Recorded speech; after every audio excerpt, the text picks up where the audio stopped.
O podcast que você ouve agora é uma produção da Central 3. Cristo Redentor, braços abertos sobre a Guanabara.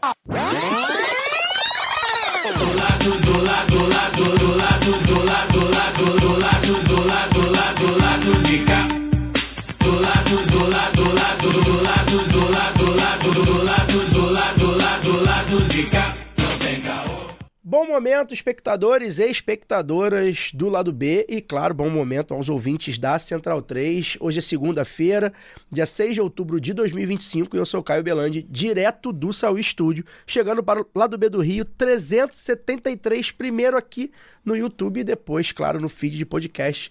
Já peço perdão aí pelo minha voz anasalada, já é a terceira ou quarta semana que minha voz não consigo me recuperar dessa rinite, sinusite, alergia aqui.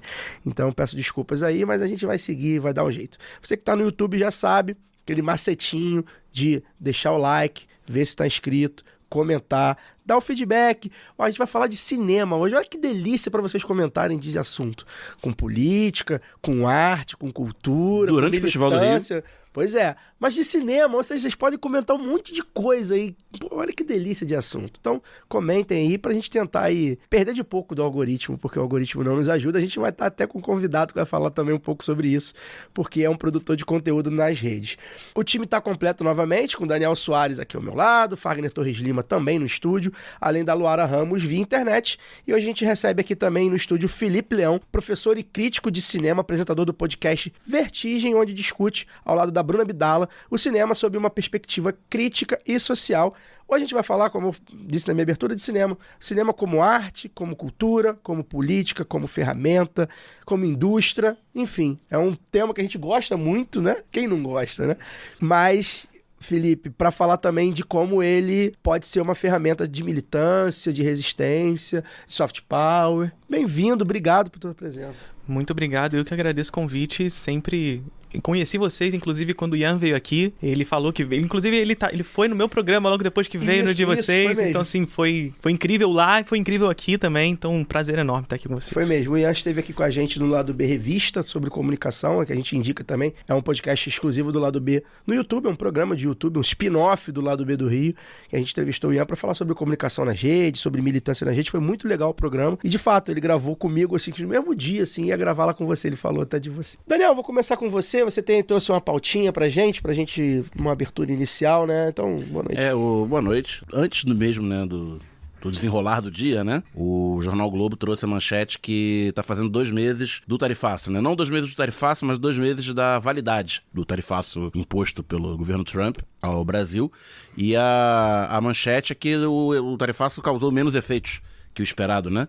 E quem ouve este podcast sabe, há 3 meses, não há 2, eu até fui recuperar a data, podcast do Lado B do Rio 364, publicado dia 11 de julho de 2025, ele foi gravado no dia 10 e a cartinha do Trump lá anunciando o tarifaço foi no dia 9, foi numa quarta-feira, dia 9, então a gente está aí há praticamente 90 dias, né, do anúncio do tarifaço e no meio ali daquelas previsões catastróficas todas, né, o ouvinte lá do B ficou bem informado, saiu na frente, né? A gente falou aqui que vai afetar, sim, alguns setores. Eu, inclusive, falo da Embraer, que seria bastante afetada, mas, logo na sequência, a indústria aeronáutica, ela sai aquele anexo, né? Do tarifaço. E a lista de exceções, a indústria aeronáutica entra toda na lista de exceções e vários outros setores, que eu não vou lembrar de cabeça, e os principais produtos, commodities, né? Que não entraram acho que óleo cru entra nas exceções também, que é o principal produto da pauta exportadora do Brasil para os Estados Unidos.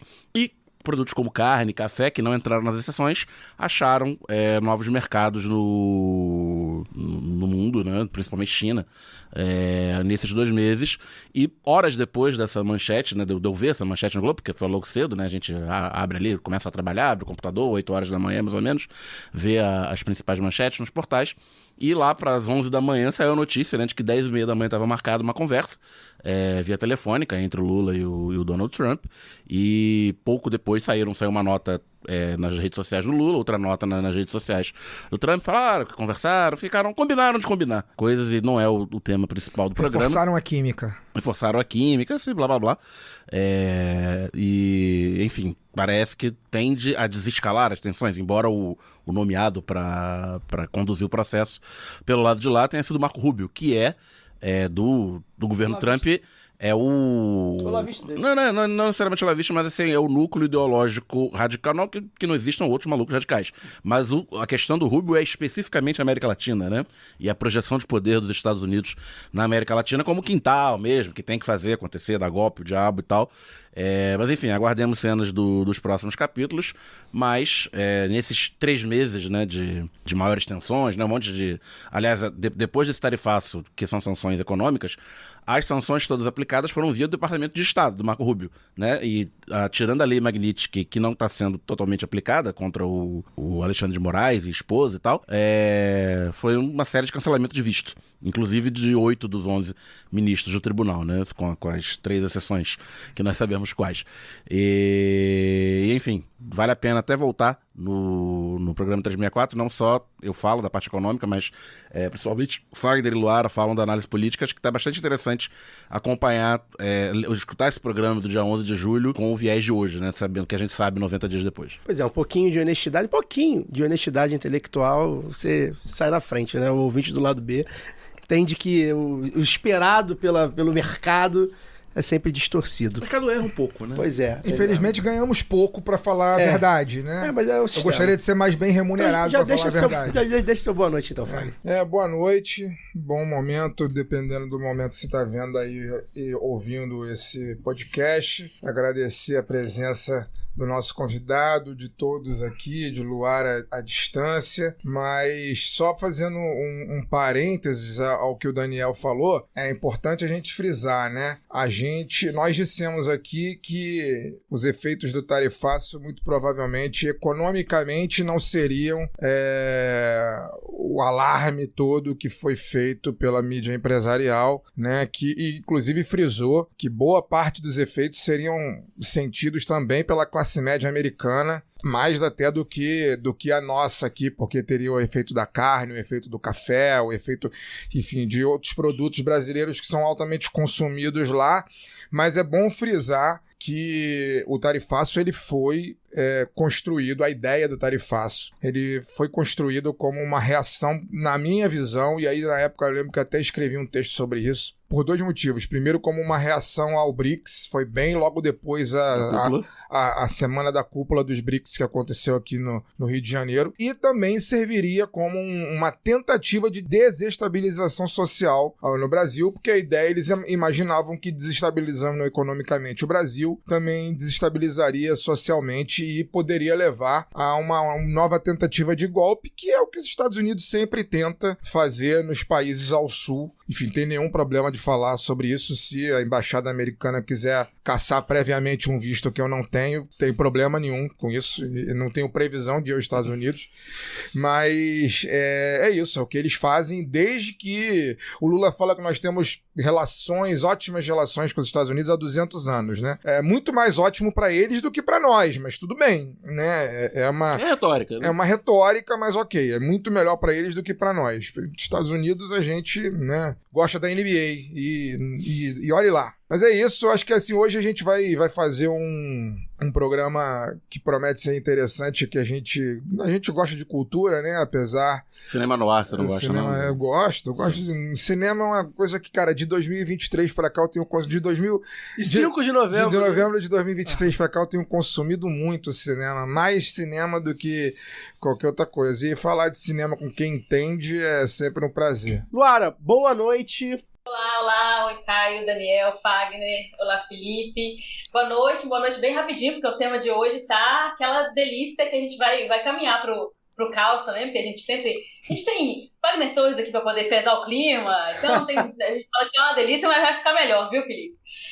Meu boa noite bem rapidinho, eu falei que não ia falar nada, Caio, mas vou registrar aqui, porque no ano passado a gente ainda não tinha a aprovação da isenção do IR, né, e a taxação dos super ricos, que saiu mais ou menos ali como o governo queria, então mais ou menos ali um pouco mais interessante pra gente do que pra eles, vou dizer assim, pra gente povo, né, uma vitória na mobilização popular, sim, e vamos por mais, né, vem aí pelo fim da escala 6x1, acho que temos muitas bandeiras, tem muito a conquistar ainda, mas esse daí foi uma importante vitória, não ia deixar de registrar. Bora! É importante mesmo a gente falar, né? Realmente, como o assunto foi logo depois que a gente botou o programa no ar, numa dessas que tá pegando a gente, né, nessa nova perspectiva aí de... A votação acho que foi quarta-feira, né? Foi terça ou quarta, né? Foi quarta, acho. Foi quarta noite. A gente realmente acabou, né, ficando frio o assunto, mas importante lembrança da Luara, porque foi uma vitória, eu acho que foi uma das maiores vitórias do campo democrático do Brasil em muito tempo. No parlamento, com certeza. No parlamento, com certeza, em termos de medida estrutural, né? Enfim, não sei se estrutural é o nome, mas... Eu comentei no grupo, né, Caio? Que eu falo assim, a gente comenta aqui, falamos várias vezes, não só a gente, mas que faltava uma marca aí pro governo Lula. Eu acho que essa é uma grande marca pro Lula 3. E assim, comentando como petista, eu acho que foi um dos dias que me deu muito orgulho, sabe? De ter assinado a minha ficha de filiação ali. Que é uma pauta da classe trabalhadora. Ainda que seja aquém, né, do que a gente merece, luta e precisa, é histórico. Não deixa de ser histórico. Agora, eu como sou o pessimista da mesa, né? A Luara, inclusive, já falou aí, né? Que eu vou pesar o clima. É bom a gente se preparar para o retorno de Jedi, que até dezembro a Câmara pode tentar revogar a Lei Áurea, né? E é bom também a gente cobrar, né? Sempre apontar a paternidade da criança antes que Deus tome para ela o que ele não fez, né? Já tem coach falando que os empresários vão poder oferecer salários menores. Pois é porque bom. não poder não oferecer, tirar benefício, porque as pessoas vão ganhar R$300 a mais, né? Pois é, não a gente nunca, né? É isso, os direitos são conquistados. E a reforma trabalhista do Temer permite retirar benefício a cada final do ano. Então, os direitos são sempre conquistados. Então convém a gente sempre falar quem é o pai da criança antes que um filho da puta qualquer se aproprie daquilo que não fez. E aí no Brasil o que não falta é filha da puta suficiente pra isso. E o segundo ponto é esse, né? Porque se eles se eles concedem uma coisa pra gente através do parlamento, a gente tem que se preparar porque eles vão tentar tirar daqui a pouco. Eu chuto a Lei Áurea, inclusive. Eu ia comentar que por falar em revogação da Lei Áurea, já tem aí aquela reforma administrativa e tem pontos bem que parece bastante uma revogação da Lei Áurea, né, com relação aí aos servidores públicos. Pois é, foi um claro recuo, né, da extrema-direita, do centrão e tal, né, todo mundo votou junto, bonitinho e tal, e eu também acho que eles vão contra-atacar. Antes da gente iniciar e ir pro papo, enfim, do nosso tema principal de hoje, né? Você sabe que vira o mês a gente passa o nosso chapéu, né? Vamos começar a campanha lá do B10. O lado B vai fazer 10 anos ano que vem e a gente já vai antecipando aí. Estamos preparando algumas coisas bem legais. E a primeira coisa que a gente precisa é do apoio de vocês. Então, considere se tornar um apoiador ou uma apoiadora do Lado B do Rio em apoia.se/Lado B do Rio. Também vamos começar aí nas próximas semanas a campanha para bater a segunda meta do apoio lá do Apoia-se. Então, a gente já conta com vocês para já partir já de uma boa base nessa virada do mês, né? Virou o mês, salário caiu, cartão virou, essas coisas. Chegar junto e ajudar a gente. Caso você não possa ser um apoiador mensal, você também pode ajudar fazendo um Pix, quando quiser, do valor que quiser, para ladobedorio@yahoo.com. Se você está aí nos aplicativos de podcast que consegue deixar avaliação, consegue deixar comentário, também é legal, ajuda no nosso engajamento. Aqui no YouTube é a mesma coisa. Like, vê se está inscrito, deixa seu comentário, compartilha com as pessoas que de repente vão gostar de ouvir esse tema, porque acho que é um tema realmente que a gente sai um pouco da nossa caixinha de falar de política, da Câmara, do Senado, do Xandão e tal. A gente vai falar de política de uma forma um pouco mais ampla, então compartilha que a gente tenta também vencer o algoritmo, é uma forma de ajudar a gente. Compartilha nas redes, Instagram, marca a gente, que é sempre bom. Felipe, vamos ao que interessa, quero começar pelo aspecto da chamada indústria, né? Indústria do cinema, né? E um desses debates que tem estado muito vivo, principalmente aqui no Brasil, né? Para a realidade brasileira, é a questão da regulação dos streamings. Você bate nessa tecla de vez em quando no seu canal, outros pensadores, críticos, professores batem nessa tecla também, porque a coisa está completamente desregulada. E o que a gente vê, na verdade, é uma indústria que atua contra os interesses do fomento da cultura nacional, né? A gente não vê, isso é feito de uma maneira, enfim, muito fraca, né? E a gente sabe que a partir da regulação isso pode melhorar.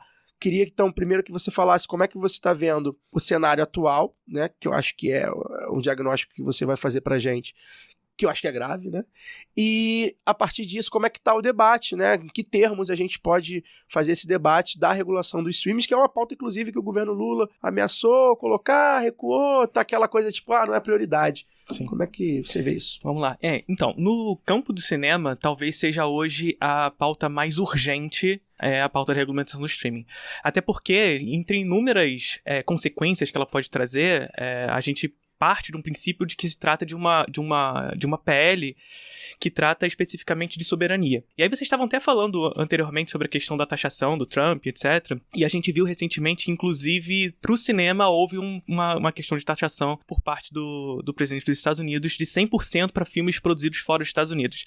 Essa é uma ameaça que ele já vinha trazendo desde maio, na verdade, inclusive ameaçando não só a América Latina, mas também a China nesse processo, dizendo que não vai mais exportar filmes para a China. A China falou assim, tudo bem, não exporta para cá, só vai abrir mais espaço para filme chinês, a galera vai assistir mais filme chinês e beleza. Aí ele foi lá e recuou, processo que a gente já conhece como o Trump atua nessas questões, mas recentemente ele, mais uma vez, ameaçou trazer uma taxação de 100% para filmes produzidos fora dos Estados Unidos.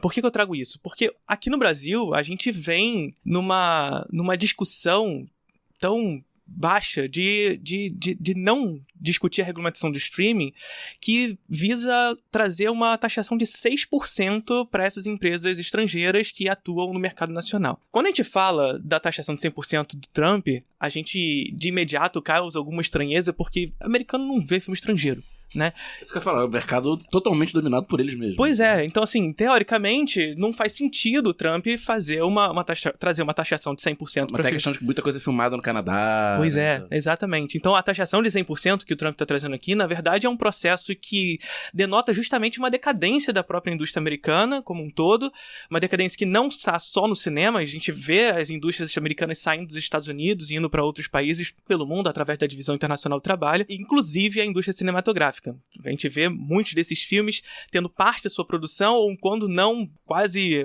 a sua maioria sendo produzida fora dos Estados Unidos. Principalmente partes mais precarizadas da produção do cinema, como a edição, a pós-produção, vai sendo levada para outros países sendo realizada. É tudo Coreia e Taiwan, né? Pois é, então até Coreia do Norte.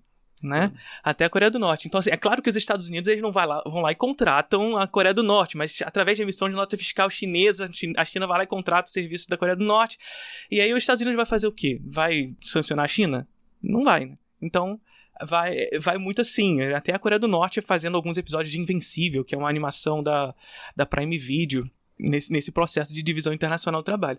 E assim, é claro que a gente entende esse processo justamente a partir de uma dinâmica do próprio capital, assim, de acúmulo exponencial de riqueza. Então você vai buscando diminuir os gastos, aumentar os ganhos, e nesse processo você vai precarizando o trabalho ou encontrando outras localidades onde há uma possibilidade maior de diminuir esses gastos para além dos Estados Unidos, onde o trabalho é, de fato, encarecido. Onde há um sindicato forte, sobretudo em alguns setores da produção cinematográfica, como o sindicato dos roteiristas e o sindicato dos atores, que recentemente fizeram, inclusive, uma greve forte que paralisou a indústria dos Estados Unidos por um momento ali em 2023. Então, o projeto do Trump, na verdade, através dessa taxação, não é fazer com que as pessoas não assistam filmes estrangeiros, é com que a indústria dos Estados Unidos retorne aos Estados Unidos, através de uma taxação de 100%. É claro que depois disso, os setores de oposição ao governo Trump lá nos Estados Unidos tentaram trazer novos tipos de proposta que pudessem rivalizar com essa ideia de uma taxação de 100%, e, curiosamente, essas propostas vão na direção de algo muito parecido com o que a gente faz no Brasil, né? Que é uma centralização, uma busca federal de fomento à cultura. Lá existe fomento à cultura, e ao contrário do que muito liberal gosta de dizer por aí, de achar que lá é tudo livre mercado, etc. Não, tem muito mercado no cinema americano, sobretudo vindo do exército americano, mas também de esferas estaduais. Então existem estados específicos que têm esse fomento à cultura, mas existe uma divisão muito forte. Todo crédito de filme no final aparece lá, obrigado, estado de não sei aonde, um dos 50 estados lá que estão fundo de sei lá o quê, blá blá blá. Pois principalmente a Califórnia, hoje tem a Geórgia, que é uma espécie de Califórnia 2.0 com relação ao cinema, mais barata, muito que vai pro Canadá, que você bem trouxe pra gente. Então, assim, existe uma coisa muito mais estadual que essa galera da oposição diz que, na verdade, tem que se centralizar e trazer uma um fomento mais de uma esfera federal. Ou seja, coisa que a gente faz por aqui. E a gente aqui fica nessa onda de que a gente não tem que taxar streaming em 6%. O cara querendo taxar em 100% lá e a gente fica brigando por 6%. Na verdade, assim, o que as associações brasileiras de produtores, de atores, etc., buscam é que essa taxação atinja os 12%. No Congresso já se passou PLs com proposta de 3%, que é absurdo. E assim, dentro desses 6% ainda tem variações, é uma coisa maluca. E o grande debate é justamente que a regulamentação do streaming parte de um pressuposto de soberania de fato. Porque essas empresas estrangeiras, elas chegam até o Brasil, elas produzem riqueza no Brasil e elas levam essas divisas para o exterior sem nenhum tipo de... sem que nada permaneça por aqui. E como é que funciona o fomento no Brasil? Toda empresa que atua no mercado audiovisual brasileiro paga uma taxa chamada Condecine, que é um tributo do tipo CID, ou seja, é um tributo que circula dentro de um determinado setor e fica dentro desse determinado setor. Que é a função de regulamentação, não necessariamente arrecadatória. Exatamente. Você arrecada para um fundo, que é o Fundo Setorial Audiovisual, né? Então você paga, exatamente, você paga a Condecine alimenta o Fundo Setorial Audiovisual e através de editais você recolhe esse dinheiro da FSA para produzir filmes, jogos de videogame, televisão, enfim, produtos audiovisuais dentro do Brasil. Uma produtora brasileira pode resgatar esses fundos através dos editais para produzir audiovisual no Brasil. Só que a grande questão é essa: toda empresa que atua no audiovisual brasileiro paga Condecine pelo no mútil, porque essas empresas estrangeiras, sobretudo de streaming, não pagam. E é o principal canal de distribuição hoje em dia, né? É o principal canal de distribuição, até porque as salas de cinema hoje vivem num período de crise, né? De crise de exibição. A própria TV a cabo. Exatamente. Então, esse é um principal fator. Assim. Primeiro, um fator de soberania, porque essas empresas simplesmente não pagam, levam essas divisas para o exterior sem que nada permaneça de fato aqui. E segundo, uma questão de arrecadação de fato e de fomento à cultura, para fazer com que esse dinheiro circule de fato.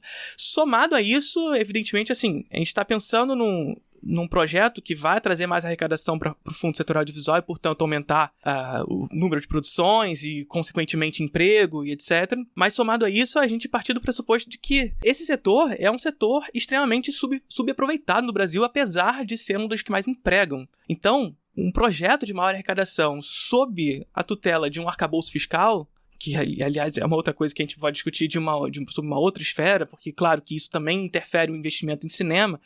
A gente precisa discutir tanto, assim, aumentar a arrecadação em determinadas partes, justamente porque existe o arcabouço que impede com que haja mais investimento em razão do ano anterior. Então, a regulamentação do streaming ela vai atingir nessas diversas esferas de arrecadação, de soberania, de fomento à cultura e de espaço para que esses filmes brasileiros sejam exibidos, tanto no mercado tradicional, como, sobretudo, no mercado que vem crescendo hoje, que é os principais espaços de exibição.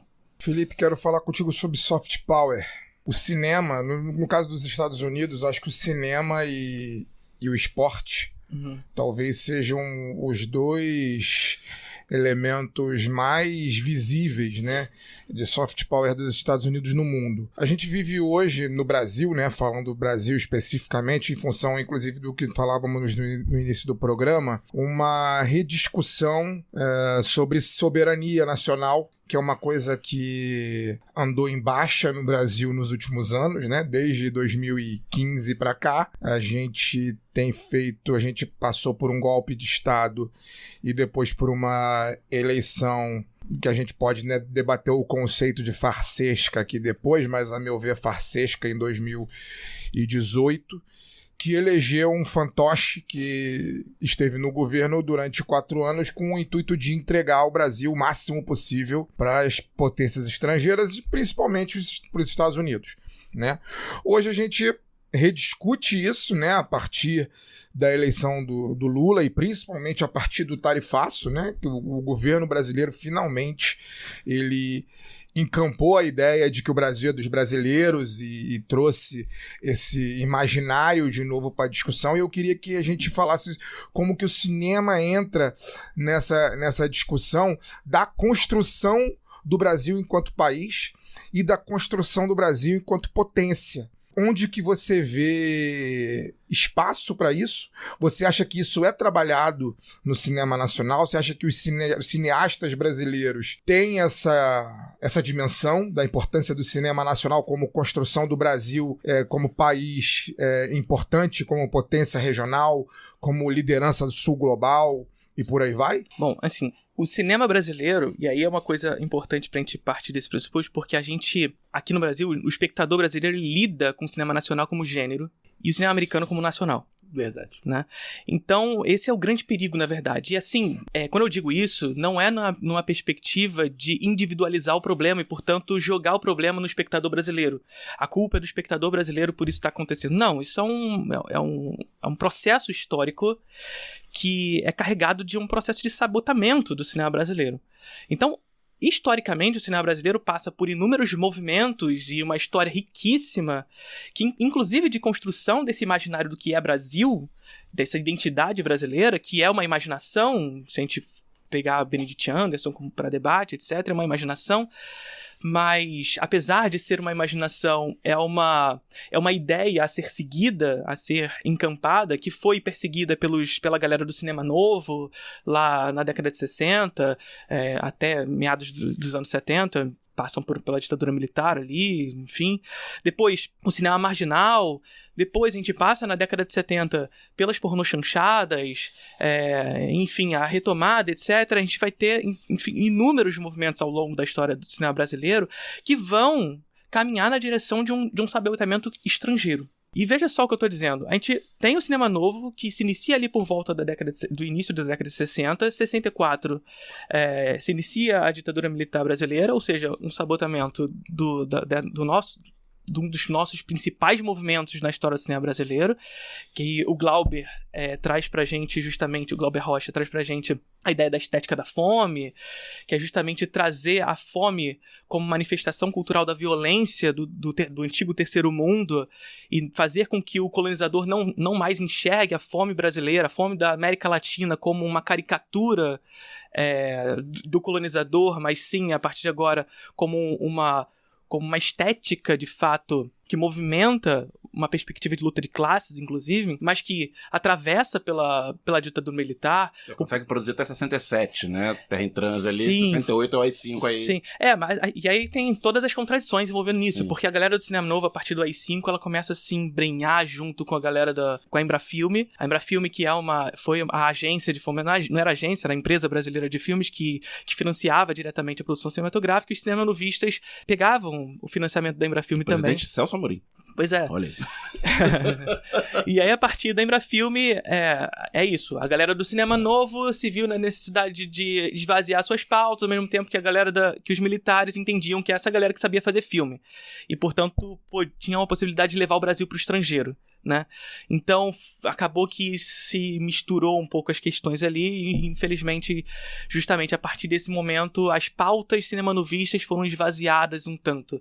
E aí, o que eu quero dizer com isso o cinema brasileiro foi sendo sabotado ao longo da história. Só que a grande parada é que, por mais que hajam as contradições proeminentes justamente da ditadura militar empresarial brasileira, a gente tem, na década de 70, a própria Embrafilme como uma empresa financiadora direta do cinema brasileiro que conduz, com todas as contradições envolvendo isso, na década de 70, um dos momentos mais ricos de construção de público no cinema brasileiro.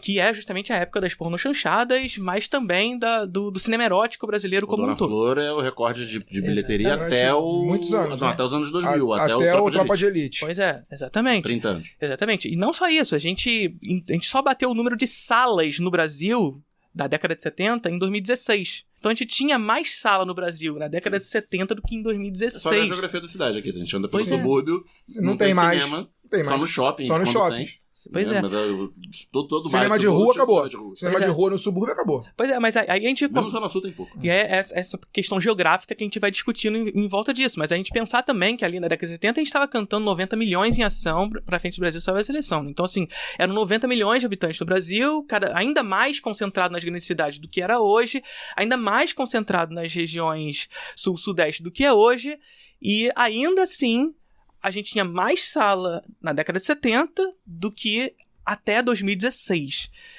Pra gente Mas entender. sala em cidade menor, né? Sim. Porque acho que hoje a gente tem menos município com sala do que tinha Sim, não. Hoje 40 anos atrás. Extremamente concentrado, continua sendo extremamente concentrado. No Brasil, 1/3 das salas estão na cidade de São Paulo. 1/3 das salas de São Paulo estão no Rio de Janeiro. O Acre tem 2 salas. Sinistro. O estado inteiro. Pois é. As 2 em Rio Branco, provavelmente. Provavelmente. Pernambuco, que é um dos proeminentes centros da produção cinematográfica brasileira, tem pouco mais de 90 salas. Então... E um alto percentual disso deve ser região metropolitana de Recife. Pois é. Recife, Piedade, Olinda. Muito sinistro. Exatamente. O Rio de Janeiro tem por volta de 300, São Paulo mais de 1.500, 1.400, 1.300, uma coisa assim. Então, Com assim, 5% da população da cidade de São Paulo. Pois é. Tem 30% da salas. Pois é. E aí é uma dinâmica absurda. Mas ainda assim, década de 70, você tinha muito mais sala em números absolutos do que a gente vê hoje. Justamente por um processo de construção de público e de imaginário que vinha se construindo naquela época. Então, essa ideia de que brasileiro não gosta de filme brasileiro, ela é falsa. Brasileiro gosta de filme brasileiro e a história mostra. O processo... Alto da Compadecida, um clássico. Pois é histórico, assim, a gente pegar desde os anos 50, com as chanchadas, com Charito. Pois é, então tá imbricado na história brasileira o brasileiro ir ver filme brasileiro nos cinemas. A grande questão é que, a partir dos anos 80, a gente tem um processo que a gente conhece muito bem, que é a importação do neoliberalismo. Na verdade, a exportação do neoliberalismo por parte do Reino Unido e dos Estados Unidos para a América Latina, a custo até de assassinato de presidentes democraticamente eleitos. No Chile, por exemplo, que tem como consequência aqui no Brasil justamente um processo de sucateamento da Embrafilme. A Embrafilme, que era essa empresa de fomento à cultura no Brasil e que vinha dando frutos de construção de público para cinema brasileiro, que levava as pessoas a assistir filme brasileiro a partir da década de 70 ali, a partir dos anos 80 começa a haver justamente um processo de sabotagem, de fato. Muito parecido com o que aconteceu com a Petrobras, que aconteceu com os Correios, com a SEDAI, com todas as empresas públicas que passam por um processo de privatização. Então tem corrupção, clientelismo, a galera tem um clubinho ali, etc. Como se não houvesse nada disso numa empresa privada qualquer, né? Mas a Embrafilme tinha isso tudo e, portanto, o Estado não era capaz de gerir o cinema brasileiro. E aí, quando você começa a promover esse tipo de informação e diminuir o investimento da Embrafilme, a Embrafilme começa a ter mais dificuldade de financiar filmes na década de 80. Tanto que a década de 80 é conhecida como uma espécie de limbo da produção cinematográfica brasileira, o que não significa que não hajam grandes filmes, como Pichote, por exemplo, um filme bastante conhecido na década de 80, filme Demência, do Carlos Chachembá. Muitos grandes filmes são produzidos na década de 80, Eu gosto muito do Bandido da Luz Vermelha. É década de 60, 68, se não me engano. 68. Do cinema marginal. Mas a gente tem, na década de 80, justamente esse processo de sucateamento e diminuição abrupta de número de filmes sendo produzidos no Brasil, justamente porque a Embrafilme não tem mais como financiar esses filmes. E claro, quando você vê... E um cenário de crise econômica absoluta, né? Sim. Então ali, hiperinflação e tal, Perfeito. já justifica os cortes orçamentários. Perfeito. O cinema, a cultura vai sendo sempre a última prioridade. Né? A primeira a ser os cortes. Então. Que é a lógica neoliberal, né? Você diminui os gastos não entendendo que investimento tem retorno. Inclusive, no Brasil, se a gente for pensar o investimento no Brasil, a cada real gasto retorna-se 1,6, 1,7 real para os cofres públicos. Ou seja, circula na economia 1,7. O que significa que o investimento não é gasto. Enfim, e aí a partir desse momento a Embrafilme começa a se sucatear, e esse sucateamento culmina na década de 90, em 92 mais especificamente, com a extinção da Embrafilme no governo Collor. A gente pensar no ano de 92 foram produzidos no Brasil um total de 2 filmes. Justamente no ano do fim da Embrafilme. E aí qual é a parada nisso tudo pra gente discutir a questão de soft power? É a gente entender que o nosso cinema, quando houve financiamento, quando houve política pública, isso a gente pode discutir até a partir dos anos 2003 também, enfim, a gente teve um fomento à cultura não exatamente como poderia ser, mas que retoma de alguma maneira uma nova retomada de investimento. E a gente vê que todos os momentos na história do cinema brasileiro onde houve investimento, o público foi ao cinema ver filme brasileiro. Todos. Sem exceção. O que desmonta completamente a ideia de que brasileiro não gosta de filme brasileiro. O brasileiro vai ver filme brasileiro. A questão é o entendimento do que você acha bom ou ruim. Então, assim, as pessoas estão indo lá ver Farofeiros 2. É verdade. As pessoas estão indo. As pessoas estão indo lá ver Minha Irmã e Eu. A trilogia Minha Mãe é uma Peça. Isso que eu ia falar, Minha Mãe é uma Peça é um absoluto. sucesso absoluto de público, né? As pessoas estão indo. Assim como eu ver Trapalhões. Sim, exatamente. E assim como vão ver qualquer filme da Marvel, sabe? Então, assim, a gente vai...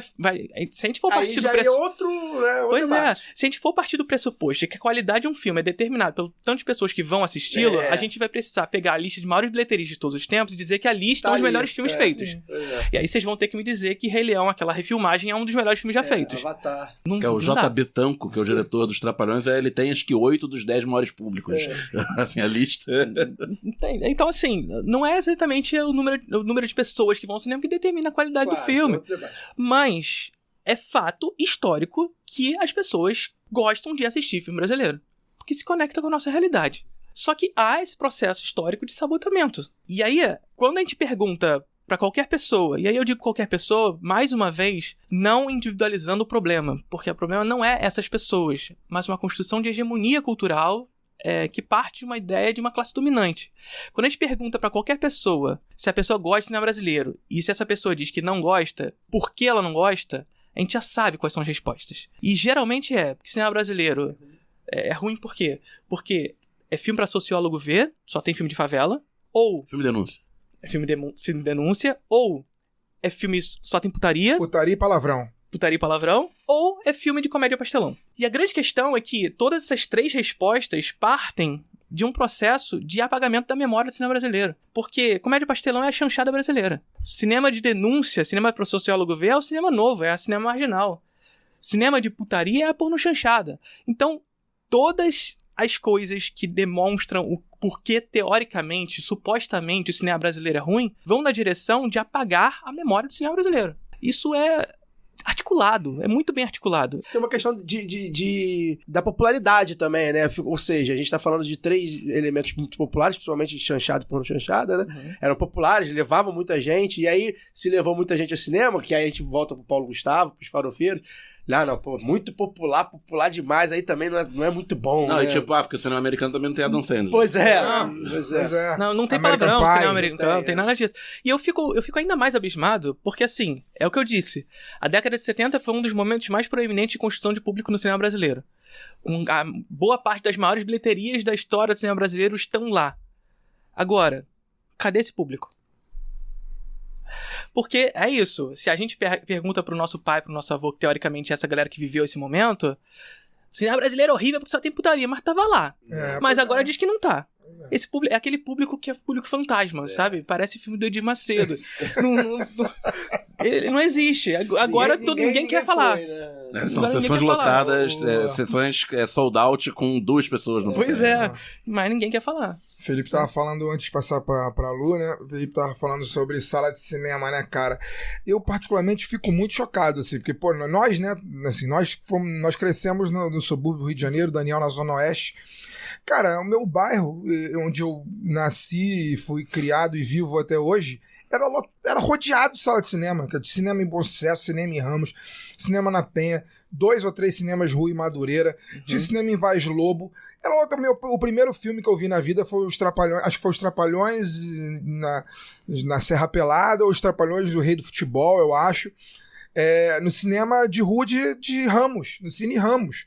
E esses cinemas todos acabaram. A Cinelândia, que é um lugar, para quem não é do Rio, né, não conhece, Cinelândia, que é um lugar histórico da cidade do Rio, né, enfim, é um dos marcos, um dos lugares mais importantes da cidade.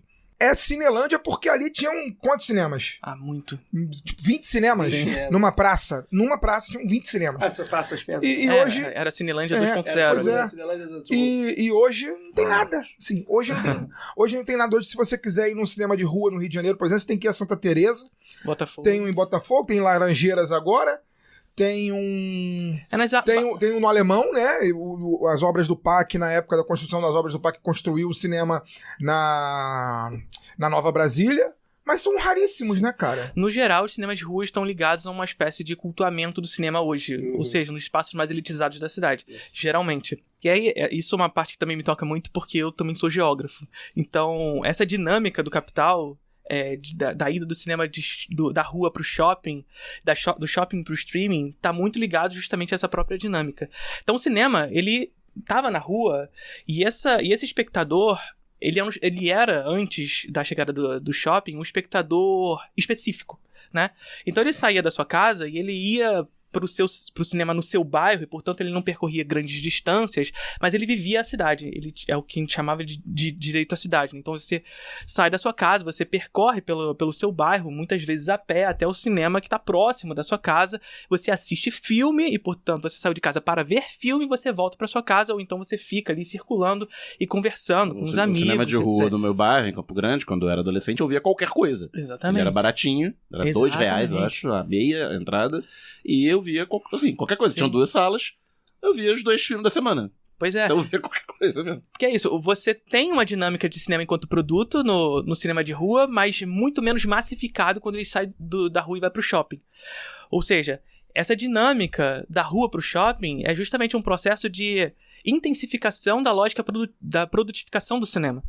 Tornar o cinema ainda mais uma mercadoria. E aí, por quê? Porque o shopping center nada mais é do que uma feira global do capitalismo. É o maior símbolo de todos. Exatamente. Você entra no shopping e você não vê o dia passar, porque não tem janela, não tem céu, não tem nada, né? Então você entra primeiro, você sai de casa hoje de carro, com um carro de aplicativo ou com seu próprio carro, você para no estacionamento, você não circula pela cidade, portanto, você sai de um ponto A a um ponto B, e nesse ponto B você concentra todas as lógicas de consumo num mesmo lugar.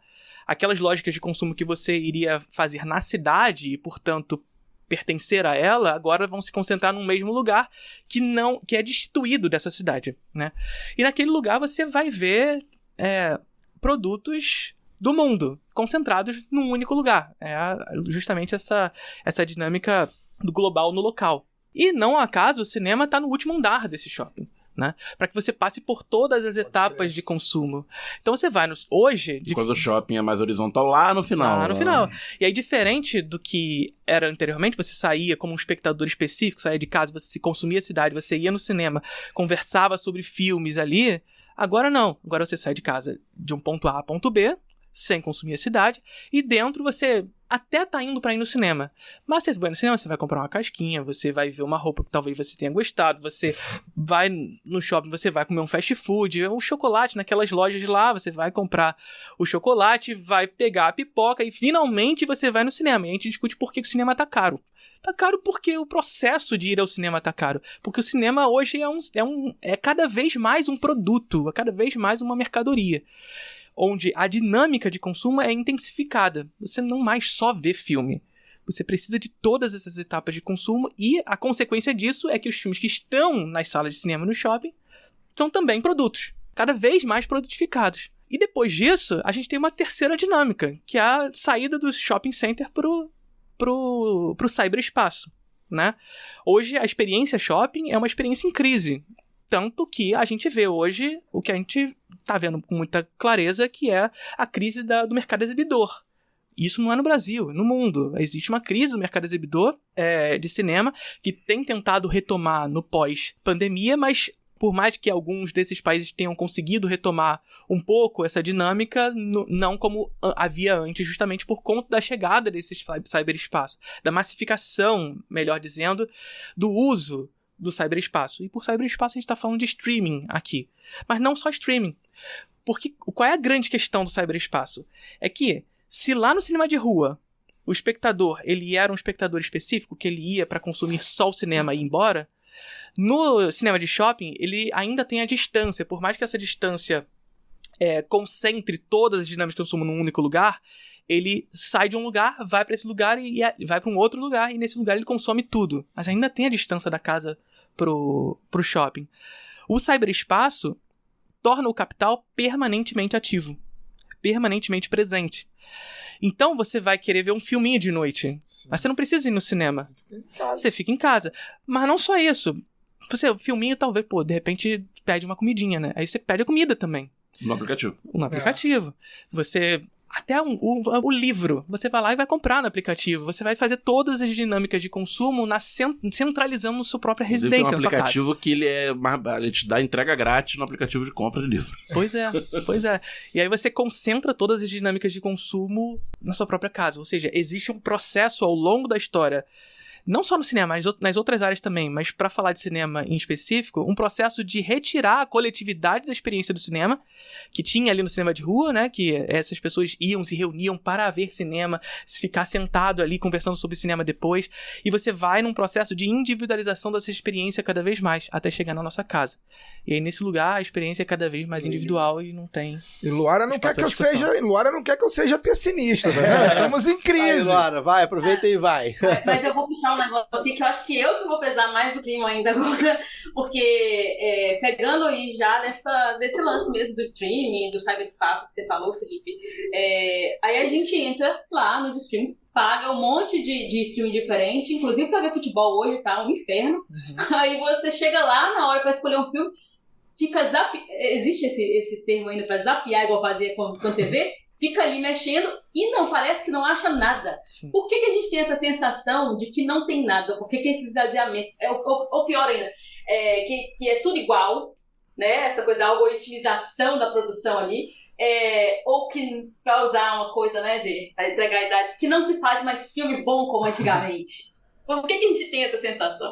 Muito bom. Assim, eu acho que esse caminho que a gente traçou geográfico da coisa já dá uma resposta sobre isso, né? Total. Porque existe esse processo justamente de individualização da experiência cinematográfica e, portanto, uma individualização que torna o espectador de cinema não mais um espectador desinteressado. E, portanto, um espectador que está ali somente pelo cinema, mas um espectador que, na verdade, é consumidor. Ou seja, o Milton Santos ele tem uma frase muito interessante que ele vai dizer que no capitalismo o cidadão se transforma em consumidor, né? É o processo do capitalismo transformar o cidadão em consumidor. Ser consumidor é ser cidadão no capitalismo. Né? Você precisa consumir para ser. E isso vem se intensificando ao longo da história a partir dessa individualização da experiência, né? E quando a gente fala dessa individualização da experiência, a gente está falando de um processo do capitalismo tardio onde essa experiência ela vai se tornando ainda mais massificada. Isso não significa dizer, e quando você diz que antigamente era muito melhor, etc., é uma visão que carrega um tanto de nostalgia, mas ao mesmo tempo tem um lastro na realidade. Tem um lastro na realidade justamente porque, veja, o cinema é uma arte que nasce no século XX, final do século XIX, mas nasce no século XX. Comercial, como indústria. Como indústria a partir da década de 20, 10. Final da década de 10. Isso.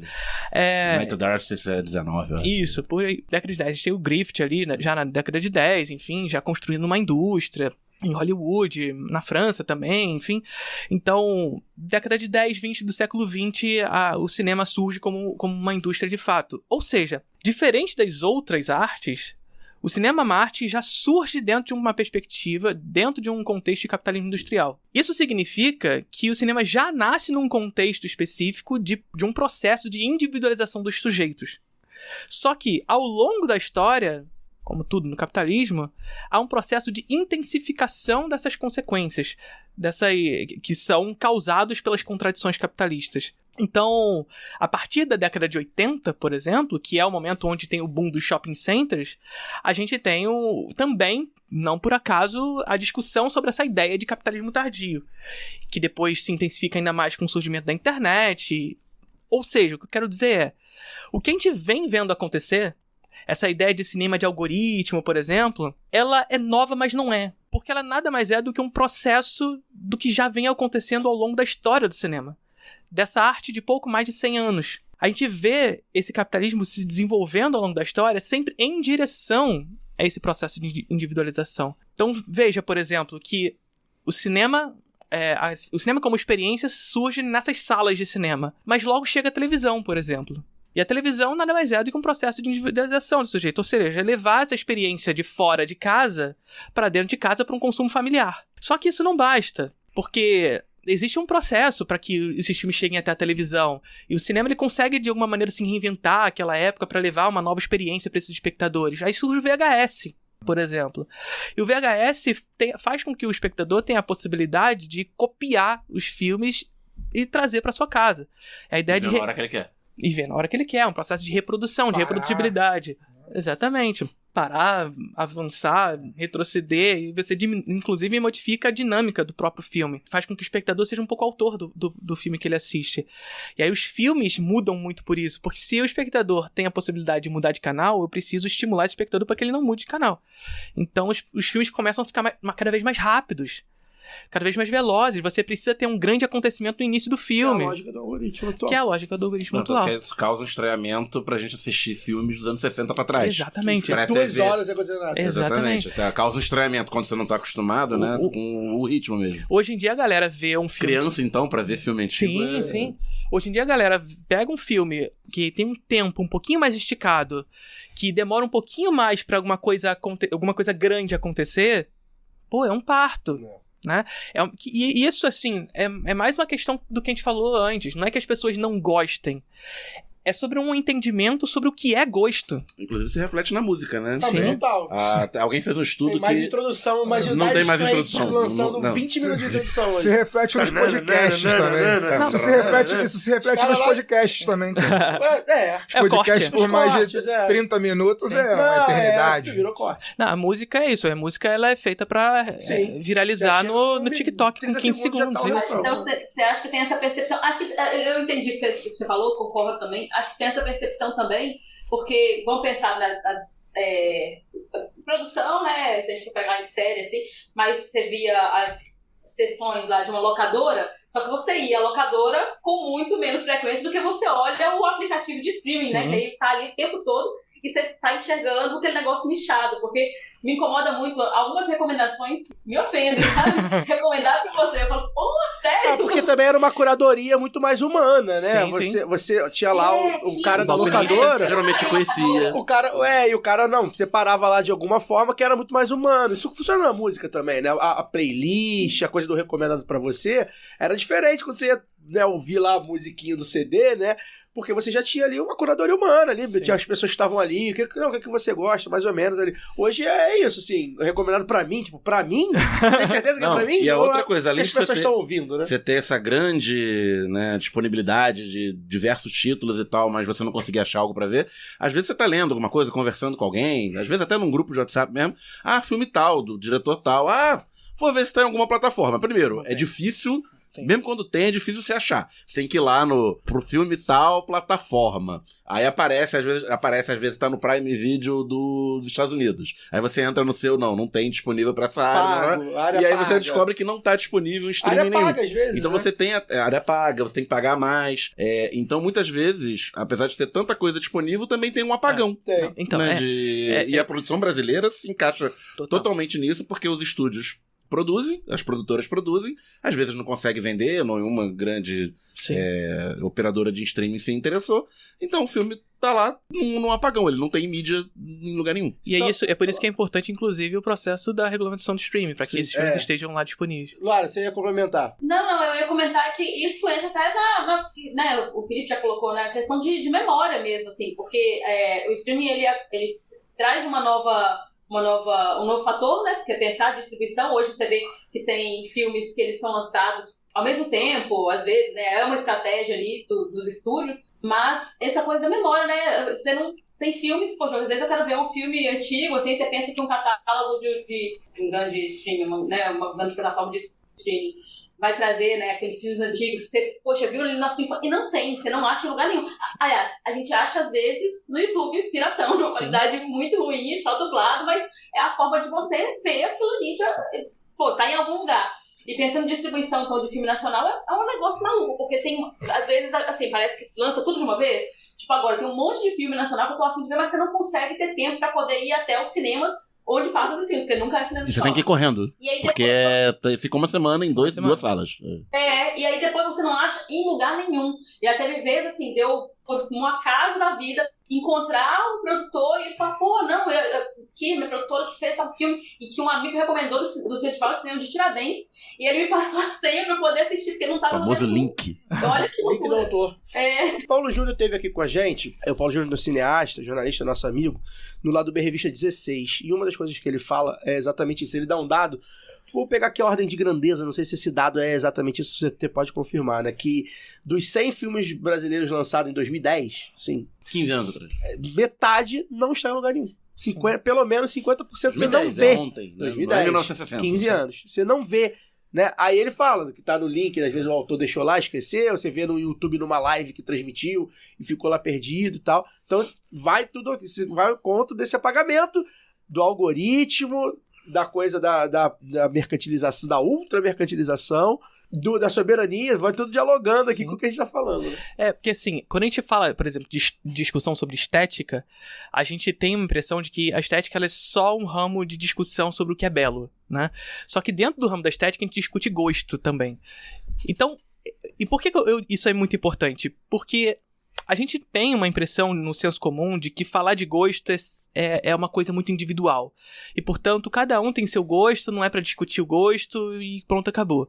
Só que quando a gente vai pra realidade material, a gente compreende que o gosto, na verdade, é um processo de construção histórica que é montado especificamente por uma classe dominante. Então, quando a gente vê o algoritmo e você diz que você até se sente ofendida, que a galera tá te ofertando isso e tá dizendo isso aqui é recomendado pra você, na verdade, assim, não é exatamente porque você gosta daquilo. Gosto, não é exatamente. isso. Ele entende que as coisas que você já assistiu, de repente você pode gostar dessas coisas aqui que são iguais ou muito parecidas, né? Que é justamente essa dinâmica de reprodução em massa. Tem as pessoas que viram este filme também viram este. Tipo, exatamente. Porra, mas e daí? Ver filmes de vários outros, né? Pois é, e daí? Então, o gosto é uma construção... Briga de casal, né? Que um viu alguma coisa, tá poluindo o meu algoritmo. O Malafaia certamente viu o filme da Petra Costa, o último, e eu também vi, né? Mas a gente tem gosto bem diferente. Você não sabe se o Malafaia gosta de cinema dos anos 40. E existem dados, inclusive, muito, muito interessantes nesse sentido, pra gente entender como essa lógica de algoritmização e de individualização da experiência ela é uma lógica de apagamento da memória, que aproximadamente 95% dos títulos exibidos nos principais serviços de streaming são filmes dos últimos 10 anos. Ou seja, 5% são anteriores a esses 10 anos. E eu tô falando de 10, eu não tô falando de tipo década de 40. Sim. O Avatar 1 já tá fora. Pois é. Assim, é muito pouco filme do passado, de fato. E aí a grande questão aqui é um debate, mais uma vez, sobre a dinâmica do próprio capital. O capital não tem interesse em memória. Por quê? Porque memória não é produto. Você até pode transformar a memória em produto, em tornar ela mercadoria. Só que o processo de mercantilização da memória, que é algo que é justamente o processo de justamente angariar lucro a partir disso, é mais dificultado a partir dessa busca pela memória, o que é mais fácil você reproduzir massivamente mais do mesmo. Ou seja, uma estética de reprodução de gosto e, portanto, de padronização desse gosto. E aí não é estranho porque que muitas pessoas têm gostos parecidos. Porque esse gosto é padronizado, porque esse gosto vai sendo construído. E a coisa tá batendo no teto, porque até agora tá falando dos remakes, né? Remakes, muitas vezes, e remakes... Não só no cinema, nas novelas, né? Ou seja... Bateu tanto no teto da padronização que, cara, vamos reproduzir. Remake, não live action novidade. de animação também virou moda. Não que seja novidade, esse negócio de remake, eu não sei, assim, vocês, mas me parece bem óbvio, que é pra tentar manter ali uma sensação de segurança no momento em que tá todo mundo inseguro, né? Então volta todo mundo a assistir Rei Leão, volta todo mundo a assistir as Branca de Neve da Bira, porque a Disney se falar, eu acho que nem tão soft e nem tão power também, às vezes, mas ainda tem um power. Nem tão soft é ótimo. Mas bem pouco soft, né? Bem hard power. E acho que os remakes tem um pouco disso, né? Não sei se o Felipe concorda. Quantos Supermans, né? Pois é. Não, e a gente parte, assim, porque hoje há uma crise justamente do mercado exibidor, então a gente vê isso com bastante clareza. Mas a onda dos remakes, elas estavam anteriores à Covid. Então, assim, isso era muito claro e estava rendendo muito dinheiro. E era uma lógica que era contraditória, porque o cinema nunca repetiu tanto ao mesmo tempo em que nunca ganhou tanto dinheiro. Então, quando a gente vai, né, nessa direção e entende, mais uma vez voltando lá atrás, de que a qualidade não pressupõe o número de pessoas que estão na sala, é justamente esse entendimento. O gosto ele é construído historicamente e fazer o Divertidamente 2 faz mais sentido do que fazer uma história original. Sim. Em termos de mercadoria mesmo, em termos de construção de mercadoria. Porque o risco é muito menor. Aí você pensando pela muito ótica menor. capitalista, né? Exatamente. Se você fazer a sequência de algo que já teve sucesso, Pois é. tem um risco muito, muito menor do que fazer algo novo que vai gastar mais dinheiro, com o risco de dar errado. Sobretudo em um momento de crise, que é o momento atual. Você lançar um original é difícil fazer aquilo vingar de fato, se não por um imaginário anterior. E a coisa da formação do oligopólio também, falando da Disney, né, que comprou todo mundo, comprou, né, o mundo inteiro, tudo é Disney hoje em dia, né, tem que ver se Jesus é Disney ou é Marvel, né? Já diria Choque de Cultura. Pode descer. Virou tudo Disney, né? Depende, do Velho Testamento eu acho que é DC. Depende, cara, depende. Jesus capitalista pode ser o tio Patinhas, né, cara? Pois é. Mas eu vou poder pegar uma coisa também disso aí, eu acho que tem a ver, assim, com brincando esse troço da Disney. É também uma do perfil consumidor, da idade, uma questão geracional também, né? Porque é uma galera que cresceu ali, mas que agora pode consumir. Agora pode, não precisa do pai levar ao cinema, pode ir ao cinema ver o filme que ele quiser comprar o bonequinho, né? Rever e fazer, enfim, em vez de fazer a festa de aniversário, vai fazer o casamento com o vestido da princesa Disney. Coisas. Não vou entrar em mais detalhes, porque vai começar juízo de valor. E tem essa coisa, né, do oligopólio, né? Então, do monopólio, de última análise, né? Disney comprando tudo, e que isso vai cerceando também a criatividade. Eu leio muito o Arnaldo Branco, que é um roteirista, um cara incrível, cineasta também, trabalha com cinema e tal. E uma das coisas que ele fala é muito isso, né? Como a coisa virou... Porque, assim, sempre houve grandes estúdios, né? Não é novidade, como você falou, o cinema já surge nessa lógica da industrialização, do capital. Mas a coisa foi se afunilando a tal ponto que até para lançar um negócio diferente, né? Isso também se aplica na música, né? O cara lançava lá um disco lá muito popular para poder... o Gilberto Gil poder vender 20 mil cópias, né? Então o cara lançava um grande filme da Disney pro cara lançar o autoral lá, que não precisa, né? Sim. E isso também foi se perdendo, porque a coisa foi afunilando, não dá lucro, ou seja, você não consegue nem mais compensar de alguma forma, né? Sim. E eu acho que a Disney, talvez, a gente falou tanto da Disney aqui, a Disney talvez seja um grande exemplo disso, né? Que saiu comprando todo mundo mesmo, rivais, e acabando com estúdios, e enfim, já é um processo também que não vem de agora, mas que foi se intensificando, pós-pandemia, né? Foi no esporte também, aconteceu no esporte, que a Disney comprou outros canais de esporte. Sim. Então a Disney foi virando esse monstro. A dinâmica do capitalismo, ela vai na direção do monopólio. Até pra pensar no próprio streaming nesse sentido, a gente, lá em 2008, quando a Netflix de fato entra no mercado streaming, porque antes ela era uma espécie de locadora online. Era uma locadora online, né? Era meio que uma blockbuster. Ela entregava os DVDs, no caso. Exatamente. Né, era o blockbuster, e aí ele foi pro ramo online. Quando as locadoras começam a entrar em decadência, vai pro ramo online. Porque a banda de internet não permitia você ver filmes. Exatamente. Né, quando a tecnologia avança. E aí, quando chega 2008, a Netflix entra no ramo de fato streaming, né? Que é de fato ter um catálogo online onde você poderia assistir aos filmes ali. E aí, em 2012, mais ou menos, se eu não me engano, começa a se produzir os originais, etc. E como praticamente só tinha ela, né? Os estúdios colocavam nela. Sim, e aí, com o tempo, eles passam a fazer os seus próprios. Mas aí, quando a Netflix chega e ganha essa parcela de mercado, começa a surgir os outros streamings. E começa a pipocar, né? A Disney faz o dela, a Amazon faz o dela, os principais estúdios fazem o dela, mas não só esses. Começa a surgir Hulu, Star Plus e uma pancada de outros streamings vão surgindo nesse meio do caminho, muitos deles que nem existem mais. E é justamente isso. O mercado se concentra. Porque o mercado se concentra. É o processo da Amazon comprando tudo que é locadora. Ou não só comprando locadora, como fazendo fechar locadoras. Sim, então, compra pra fechar. Você atua no vermelho, os streamings, boa parte deles atuavam no vermelho nesse momento, pra inviabilizar esses menores serviços de streaming e não permitir com que eles pudessem continuar. E aí hoje a gente vive uma dinâmica de Big Five, você tem 5 grandes serviços de streaming, 1 ou 2 ali alternativo, que não faz nem sentido pra esses streamings fazer com que esses streamings acabem, que não é concorrente. Sei lá, a Filmica, a Mubi não são concorrentes da Netflix, porque a galera que consome esse streaming que não tá fazendo perder aqui, sabe? Mas os outros vão sendo abocanhados pra dentro do catálogo da Prime, por exemplo. É isso aí. E aí, enfim, você tem uma dinâmica de concentração onde... e aí, até voltando pra questão da regulamentação do streaming, a gente lutando por 6%, e a galera liberal fala assim, não, mas se taxar 6%, os serviços... Eles vão embora do Brasil. Eles vão embora do Brasil. Sim, o Brasil... Vão abandonar o mercado de 200 milhões de pessoas. Não, o Brasil é o segundo maior mercado de streaming no mundo. Sim. Se eles forem embora, a gente abre um agora, porque daqui a pouco vai dar lucro. Pois é. Assim, é o segundo maior mercado de streaming no mundo. Por que eles vão sair daqui? Não vão embora de jeito nenhum. Não tem por que sair daqui. Mas, enfim. Mas aí os preços vão aumentar pro consumidor por conta da taxação de 6%. O que é R$2,40 num e mesmo preço assim, de R$40. E mesmo assim é uma grande mentira, porque É como eu disse lá, a Condecine é uma taxação do tipo CID, que circula dentro do setor. Então eles vão pagar esse CID, vai alimentar o Fundo do Setor Audiovisual, o Fundo do Setor Audiovisual vai fazer filme, esse filme vai ser alimentado, vai alimentar a Netflix e assim vai circular. Eles acessam, né? Pois é. Se não diretamente, eles contratam produtoras para produção, para terceirizar a produção, que acessam. Pois é, e aí, enfim, não tem por que esse valor aumentar. Se não, pela própria dinâmica do capitalismo. Então, a Netflix, assim, não tem regulamentação. A Netflix não paga a Condecine. E a Netflix, ano após ano, aumenta o valor de streaming dela. Qual é a justificativa? A justificativa é monopólio.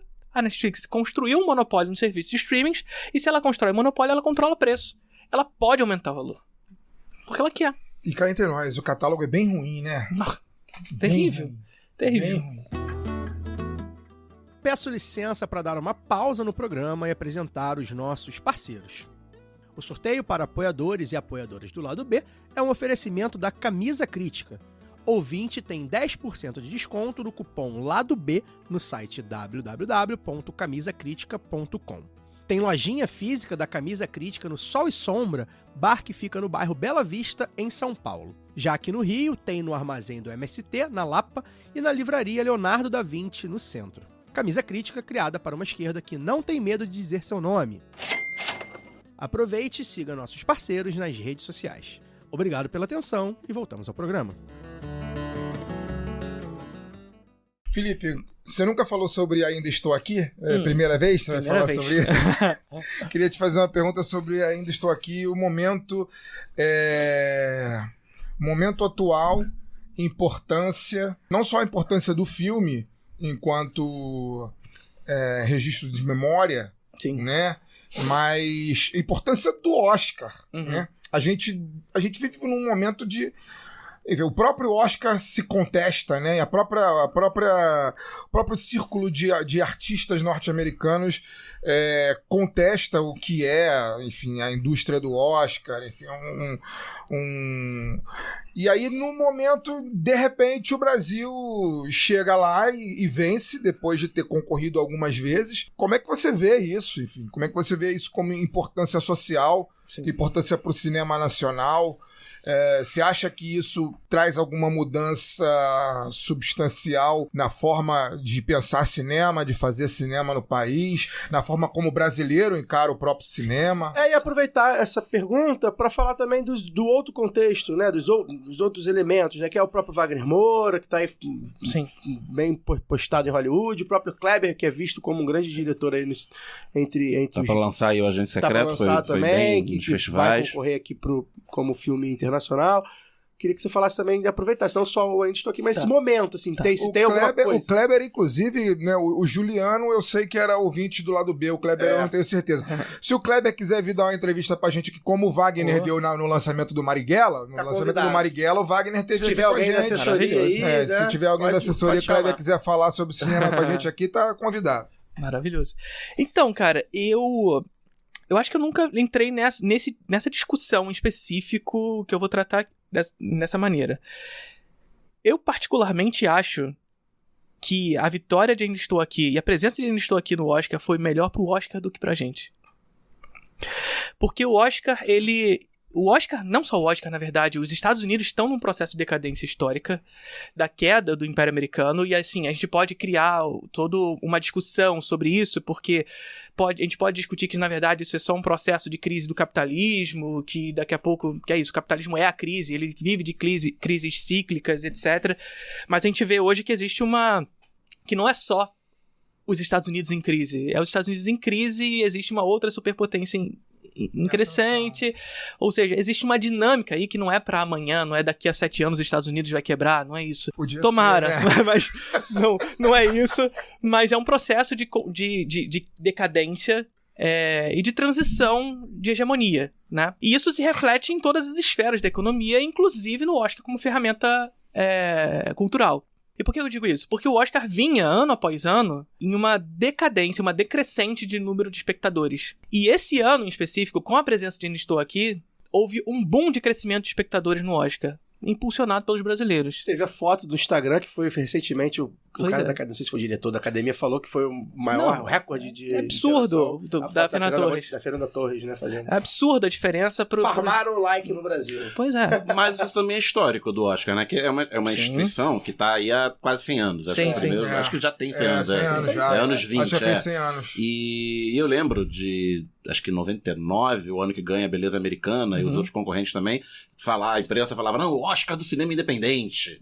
Porque aí você traz filmes que eram até dos estúdios, mas que não eram filmes blockbusters. Esse ano foi a mesma discussão. E aí você volta e meia, cada um ciclo de 10 anos mais ou menos tem. Tem aquele do Birdman, que ganha um filme diferentão também, fora do esquema tradicional. De tempos em tempos, acho que é mais ou menos de 10 em 10 anos, eles trazem alguma coisa nova pra tentar reativar o interesse, né? Porque eu tô falando porque eu lembro desses anos que são os diferentes. Sim. Se me perguntar quem ganhou em 2017, 18, sei lá, eu não vou conseguir lembrar porque é aquela massa toda igual. Sim. Não, esse ano foi uma tentativa de puxar pra essa mesma dinâmica, né? Porque a gente tá numa crise do mercado exibidor e o que ganha mesmo é o Anora, que também não é um filme tão convencional. Então, eu não tô falando que é bom. Não, mas é justamente aí, assim, a gente tem um momento de crise do mercado exibidor no mundo, inclusive nos Estados Unidos, e nos momentos de crise o capitalismo tende a ofertar uma heterogeneidade de opções. Tende a ofertar essa heterogeneidade, até encontrar o padrão de gosto, e aí quando encontrar o padrão é Marvel até o fim. Tentativa. É malandro o tal de capitalismo. É assim que funciona. Então, não é porque o capitalismo é bonzinho e tá te ofertando coisas hoje, você tem mais de 5 filmes de opção na sala de cinema agora. Não, é porque tá em crise e você não encontrou o padrão pra ganhar dinheiro. Quando encontrar, vai ser um filme, 2. Você vai poder escolher entre um filme da Marvel, uma DC e um do Spielberg. E aí vai ser a sua opção. Brasileiro, talvez 1h na segunda-feira você consiga assistir o filme. Mas esse Oscar em específico, justamente por conta de um momento de crise, o Oscar tenta resgatar o cinema independente. E aí, o vencedor em animação, por exemplo, é uma animação que eu adorei. Estrangeiro, Flow. Adorei. Que é da Estônia, Letônia. É uma animação hiper independente. Vence Ainda Estou Aqui e vence Anora, que teoricamente é um filme independente de $45 milhões. Então, é um filme independente, pra lógica deles. Então, assim, ele, na verdade... Você quer fazer um filme sobre o oligarca russo gastando pouco? Tô. Só o cara chegando de avião ali já... Porque, na verdade, o filme, ele custa, se eu não me engano, ele custou $8 milhões, mas... a promoção. Em propaganda foi 40 milhões. E o Ainda Estou Aqui também é um filme independente de um bilionário de banco. Pois é. Então, é um pouco dessa dinâmica, assim. Porque quando a gente fala de cinema independente também, não é independente do capitalismo, né? É independente dos grandes estúdios. Artesanal. É igual podcast. Artesanal com tonel de... Podcast também, eu falo isso aqui, não adianta ser só independente. Se for independente, nós somos independentes, mas repete as mesmas coisas, não adianta. Tem que ser independente, contra-hegemônico, fazer diferente. É mais ou menos nesse sentido. Pois é. E aí quando eu digo que foi mais importante pra eles do que pra gente, não é que não tenha sido importante pra gente também. Tem as nossas questões. Eu fico triste que a gente precise de uma validação de uma premiação estrangeira para qualificar o nosso cinema, porque a gente não precisa. Assim, historicamente, nosso cinema é absurdo, toda essa construção histórica que a gente fez durante o programa, mas infelizmente a gente precisa dessas validações para abrir janelas de oportunidade. E essa que é a grande questão de Ainda Estou Aqui. A possibilidade da abertura de janelas de oportunidade. Janelas de oportunidade para quê? Para discutir regulamentação de streaming. Para abrir a possibilidade de discussão de regulamentação de streaming. Para abrir a possibilidade de discutir um serviço de streaming público brasileiro. Para que os filmes brasileiros que forem produzidos no Brasil e que não conseguem espaço no mercado tradicional possam ter um lugar para ser exibido. E as pessoas possam conhecer o cinema brasileiro, que é o Tela Brasil. Levou pro debate, né? Então trouxe pra discussão. Aqui é um filme, a produção Globoplay, né? Como é que você vê a atuação da Globo, que é um maior conglomerado de comunicação disparado, e que fez a Globo Filmes, né, ali naquela esteira do vácuo deixado pela Embrafilme. Sim. Ela monta a Globo Filmes, faz muita coisa de sucesso de público, tinha aquela crítica, né, que parece que é novela, os filmes da Globo Filmes todos são cara de novela ou de especial da Globo e tal. E ela foi... Apoiou a ditadura que matou Rubens Paiva. É outra história. Já fez minha culpa, cara. No papel específico dela na produção de cinema nacional, e aí com essa transição pro streaming, né? Pro Globoplay, como é que você vê o papel da Globo como grande conglomerado de comunicação capitalista brasileiro? Então, a Globo Filmes em específico, ela entra ela entra justamente nesse vácuo deixado pelo fim da Embrafilme. 95, né? 95? 94, mas ali... A Embrafilme acaba em 92, aquele meados dos anos 90 a Globo Filmes entra. E aí o cinema da retomada vai ser muito capitaneado justamente pela Globo Filmes nesse sentido. Quem poderia imaginar? Ou seja, assim, a gente tem uma frase muito interessante que a gente parte do pressuposto de que monopólio a gente prefere, né? A gente prefere o monopólio estrangeiro ou a gente prefere o monopólio brasileiro? É mais ou menos a gente perguntar se a gente precisa levar uma facada numa faca estrangeira ou uma faca nacional. Foda que a Globo ainda é uma empresa nacional completamente antipatriota, quer dizer, antipatriota não é a palavra, né? Completamente vendida para o estrangeiro. Sim. Porque se não fosse, não, de fato, nossa burguesia nacionalista, não é o caso, né? E o cinema da retomada é justamente isso. O cinema da retomada, o nome retomada não é retomada da estética brasileira, de uma busca de identidade nacional, que o cinema novo, as pornochanchadas, as chanchadas visavam construir ali, mais uma vez, essa identidade como uma ideia, como uma imaginação, uma busca, uma constante busca, mais uma busca. O cinema da retomada não é retomada dessa busca. O cinema da retomada é uma tentativa de retomada de público. Só que essa tentativa de retomada de público, ela não parte, mais uma vez, dessa busca pela identidade, mas de uma importação de práticas estrangeiras. Então, a gente vai ver muitos... E aqui eu não tô falando que os filmes são ruins, não é isso que eu tô falando, mas a gente vai ver filmes que têm temas brasileiros sob formas americanizadas. Temas brasileiros que importam uma forma americana palatável ao público, já que esse público foi construído a gostar desse tipo de cinema e, portanto, mais fácil de fazer essas pessoas irem ao cinema. Dá um exemplo.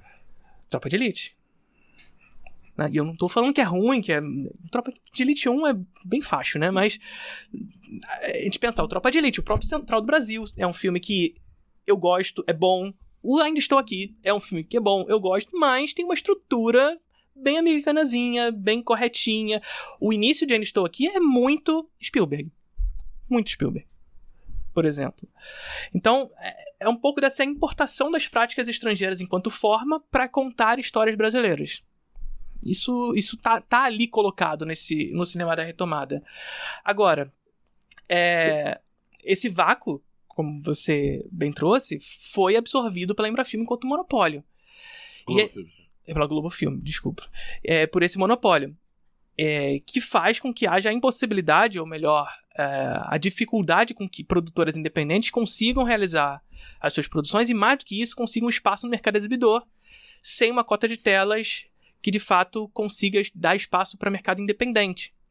Porque essa parada. A gente discute cota de telas no Brasil e, diferente da China, por exemplo, em que a cota de telas é majoritária, ou seja, lá na China é diferente. A gente não tem 10% para filmes chineses. Lá tem a possibilidade de 36 filmes estrangeiros sendo exibidos no ano. Pai sério, né? É isso. Pai sério. É isso. O resto é chinês. 36 é muito pouco. Não, são 3 filmes estrangeiros por mês. Tá bom demais. Não tá bom? Filme pra cacete. Homem de Ferro 1, 2 e 3. Pronto.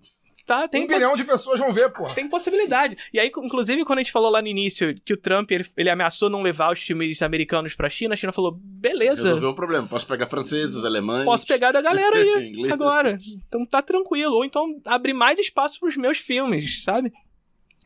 Então, esqueci até onde eu tava. Globo Filme? A Globo Filme. A cota de telas, a gente, lá na China, existe essa dinâmica mais... Inverte, né? Inverte a lógica. Aqui no Brasil, a gente discutia há pouco tempo a lógica de 10% para filmes brasileiros. Na verdade, o que a gente tinha aqui era uma dinâmica de dias. Então, tantos dias precisam ser exibidos filmes brasileiros. Só que aí, quando você faz a dinâmica de dias, o mercado exibidor fala assim, tá, pra cumprir a cota de telas, vou pegar esse filme aqui, vou botar 2 da tarde na segunda-feira, nenhum trabalhador brasileiro tem a possibilidade de assistir um filme brasileiro nesse horário. Nem se quisesse, então você não tem uma construção de público para cinema brasileiro. Ao contrário, você ainda alimenta a ideia de que as pessoas não gostam de ver filme brasileiro. Que é um negócio elitizado, só vai quem vai vagabundo, só vai Você vê os filmes com 28 ingressos vendidos. Pois é, porque aí você fala assim, pô, eu botei o filme, ninguém vai assistir, não tem por que botar. Lógico, olha que tu botou a porra do filme, não faz muito sentido. Sem som. E mais do que isso, aí a gente vai pra dinâmica do monopólio que a Globo Filmes impera aqui no Brasil. Porque a gente tem a dinâmica da cota de telas. Abre-se um espaço para filmes brasileiros. Quais são os filmes que vão ocupar esse espaço? O monopólio brasileiro de produção. Ou seja, esses 10% de filmes vão ser ocupados pelas comédias do Leandro Hassum. E aqui, mais uma vez, nada contra esses filmes. São filmes que constroem público no Brasil. As pessoas Faz a gostam. indústria girar. As pessoas gostam de assistir, mas não se trata de uma cota de telas que abre a possibilidade dentro desse percentual para que haja espaço para cinema independente brasileiro de fato. Não o filme do Walter Salles. Um monopólio em cima de um pequeno pedaço. Pois é. Né? Felipe, cara, a gente ficaria aqui 200 horas. O papo tá muito bom. Cara, muito bom. Mas a gente tá encerrando. Mas antes de encerrar, você citou... Tudo que a gente citou aqui, e na sua fala agora, última, você falou sobre o colapso, né, do Yankee aí dos Estados Unidos e o crescimento de uma potência, né? A gente, há 30 e poucos anos atrás, 40 anos atrás, te vivia, né, um momento em que havia duas potências no mundo, né? Tô falando da União Soviética. Sim. E uma das coisas que me chamou a atenção nos seus conteúdos, alguns dos seus conteúdos que eu assisti, você falava de cinema soviético. A gente tinha o nosso antigo host, né, nosso antigo apresentador, o Císio, era um militante comunista, e falava muito, né? Ele gostava muito, mostrava os cartazes soviéticos. Né? A União Soviética tem essa peculiaridade visual, né, muito forte e tal. Juntando tudo isso, queria que você falasse um pouco sobre... Assim, não chegava pra gente, evidentemente, né? Porque os Estados Unidos já controlava esse mercado já, pelo menos desde a década de 60, né? Quando começa a Guerra Fria, até antes. A partir de década de 30, né? Chega um pouco pra gente o cinema pré-guerra, né? Einstein, ali, os grandes épocos, do que foi produzido depois, nos anos 60 e 70, chega muito pouco. Mas tinha até, inclusive, um cinema de ficção científica grande. Mas até a pensar, a década de 30, já começa a se consolidar esse monopólio americano no Brasil. Sim, pois é. Porque, veja, assim, até pra gente traçar esse histórico, a União Soviética, ela sai de uma revolução em 1917, a sua formação em 1922, e em 1924 o Eisenstein já estava fazendo vanguarda. Fazendo 2 filmes em 24, A Greve e O Encoraçado Potemkin. Se tornam clássicos. Que se tornam grandes clássicos. Quando eu falo vanguarda, eu tô falando que a União Soviética está fazendo um tipo de cinema que visa construir e desenvolver uma linguagem para o cinema. Que vinha sendo feito na França, que vinha sendo feito na Alemanha com o expressionismo alemão, na França com o surrealismo e com o impressionismo francês. Enfim, a União Soviética tinha acabado de sair de uma revolução, saído do czarismo e indo para um processo de revolução comunista. E em 2 anos da formação da União Soviética já estava fazendo vanguarda no cinema. Estava fazendo vanguarda no cinema sem um mercado exibidor consolidado, porque o mercado exibidor de cinema na antiga Rússia, naquele contexto, era um mercado extremamente concentrado. Então, muito desse mercado foi saindo e restou poucos espaços de exibição. Como é que a União Soviética passa a exibir seus filmes? Em cinema itinerante. Então, os chamados kinoprávidas do Vertov começam a circular por toda a União Soviética em vilarejos e levando esses cinemas que mostravam o trabalhador, a União Soviética, etc. E os filmes do construtivismo russo também. Do Eisenstein, do Vertov, do Dovzhenko e etc. Só que aí, a partir de 26, e veja só, quando eu falo de vanguarda, os Estados Unidos não estavam fazendo vanguarda, os Estados Unidos estavam fazendo indústria, né? Estava se consolidando o Hollywood, né? Em 1926, começa a surgir algo muito particular nos Estados Unidos, que é o surgimento do som. E o surgimento do som começa a se consolidar lá como uma nova tecnologia de patente dominada pelos Estados Unidos. Os Estados Unidos dominam essa patente nesse contexto. Depois a Alemanha constrói a sua própria patente também em 1930, com a Tobsky Klangfilm, e entra uma disputa de patentes entre a Alemanha e Estados Unidos nesse contexto, que faz com que em 1930 haja uma conferência internacional onde, capitalismo, né, se discute as zonas de influência onde cada um vai atuar. E os Estados Unidos passam a dominar, ter como zona de influência o Brasil, a América Latina como um todo, né? E a partir desse momento, a gente começa a entender que a formação de um monopólio no Brasil, na medida em que, para exibir filme no Brasil, é preciso que o mercado exibidor tenha tecnologia americana. Inclusive, para fazer filme brasileiro, esse filme brasileiro tem que ser feito com tecnologia americana. E, portanto, o filme brasileiro fica mais caro que o filme americano para ser exibido no mercado brasileiro naquele contexto. Então, a gente já começa a entender as coisas. E a União Soviética também, ela não tinha essa patente de som inicialmente. A União Soviética ficou sob a zona de influência da Alemanha nesse momento. Até que, em meados dos anos 30, em 35 mais ou menos, ela cria sua própria patente de tecnologia de som e etc. E começa a desenvolver seu cinema também. Mas veja, a gente tem um processo muito distinto na União Soviética em relação aos outros países, porque na escola, a gente aprende muito que depois da Segunda Guerra Mundial emergem duas grandes potências meio que magicamente, né?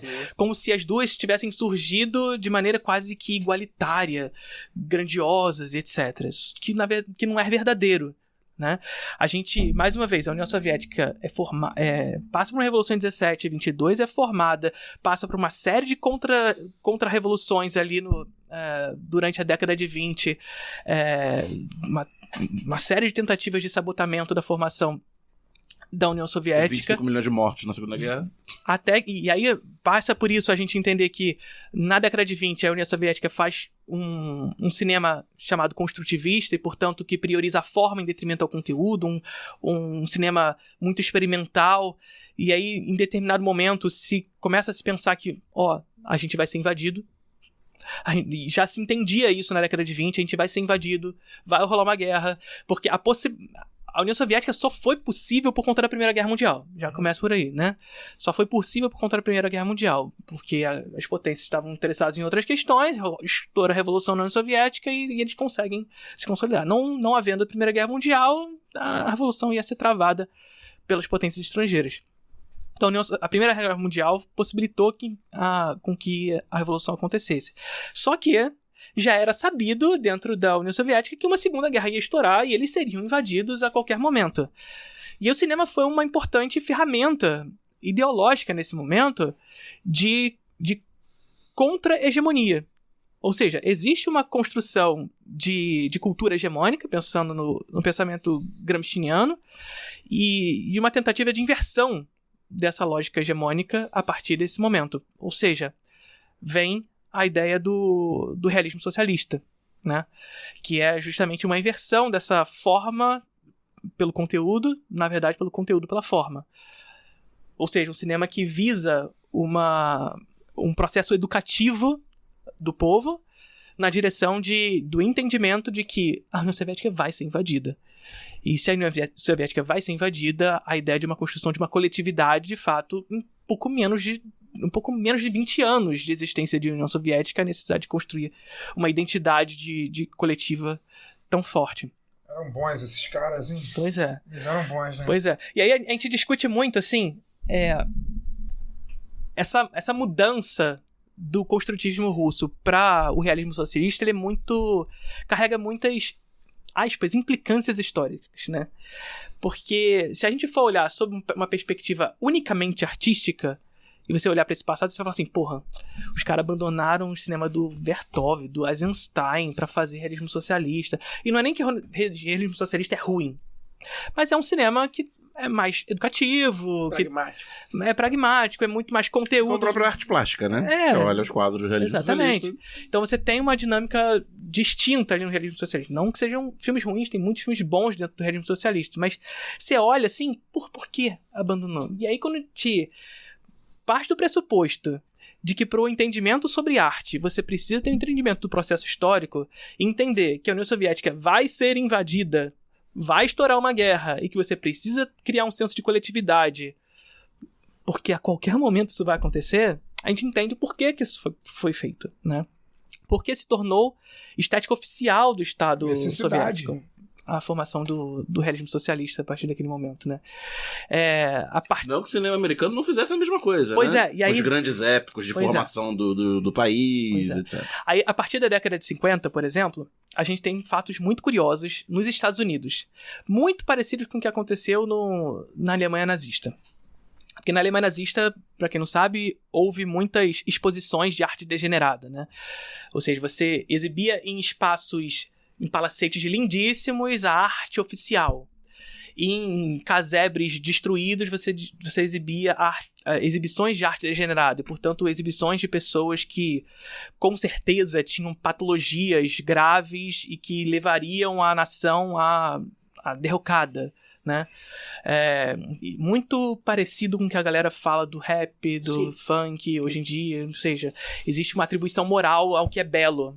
Inclusive, recentemente, o Nicolas Ferreira lançou um tweet muito curioso em relação a isso também, em que ele bota 2 imagens lado a lado das casas, né? Eu vi isso, 2019 e 2025. Aí em 2019 as casinhas lá pintadinhas, e em 2025 os puxadinhos avançaram. E aí ele traz uma discussão, uma questão moral pra parada, ou seja, o caráter do povo.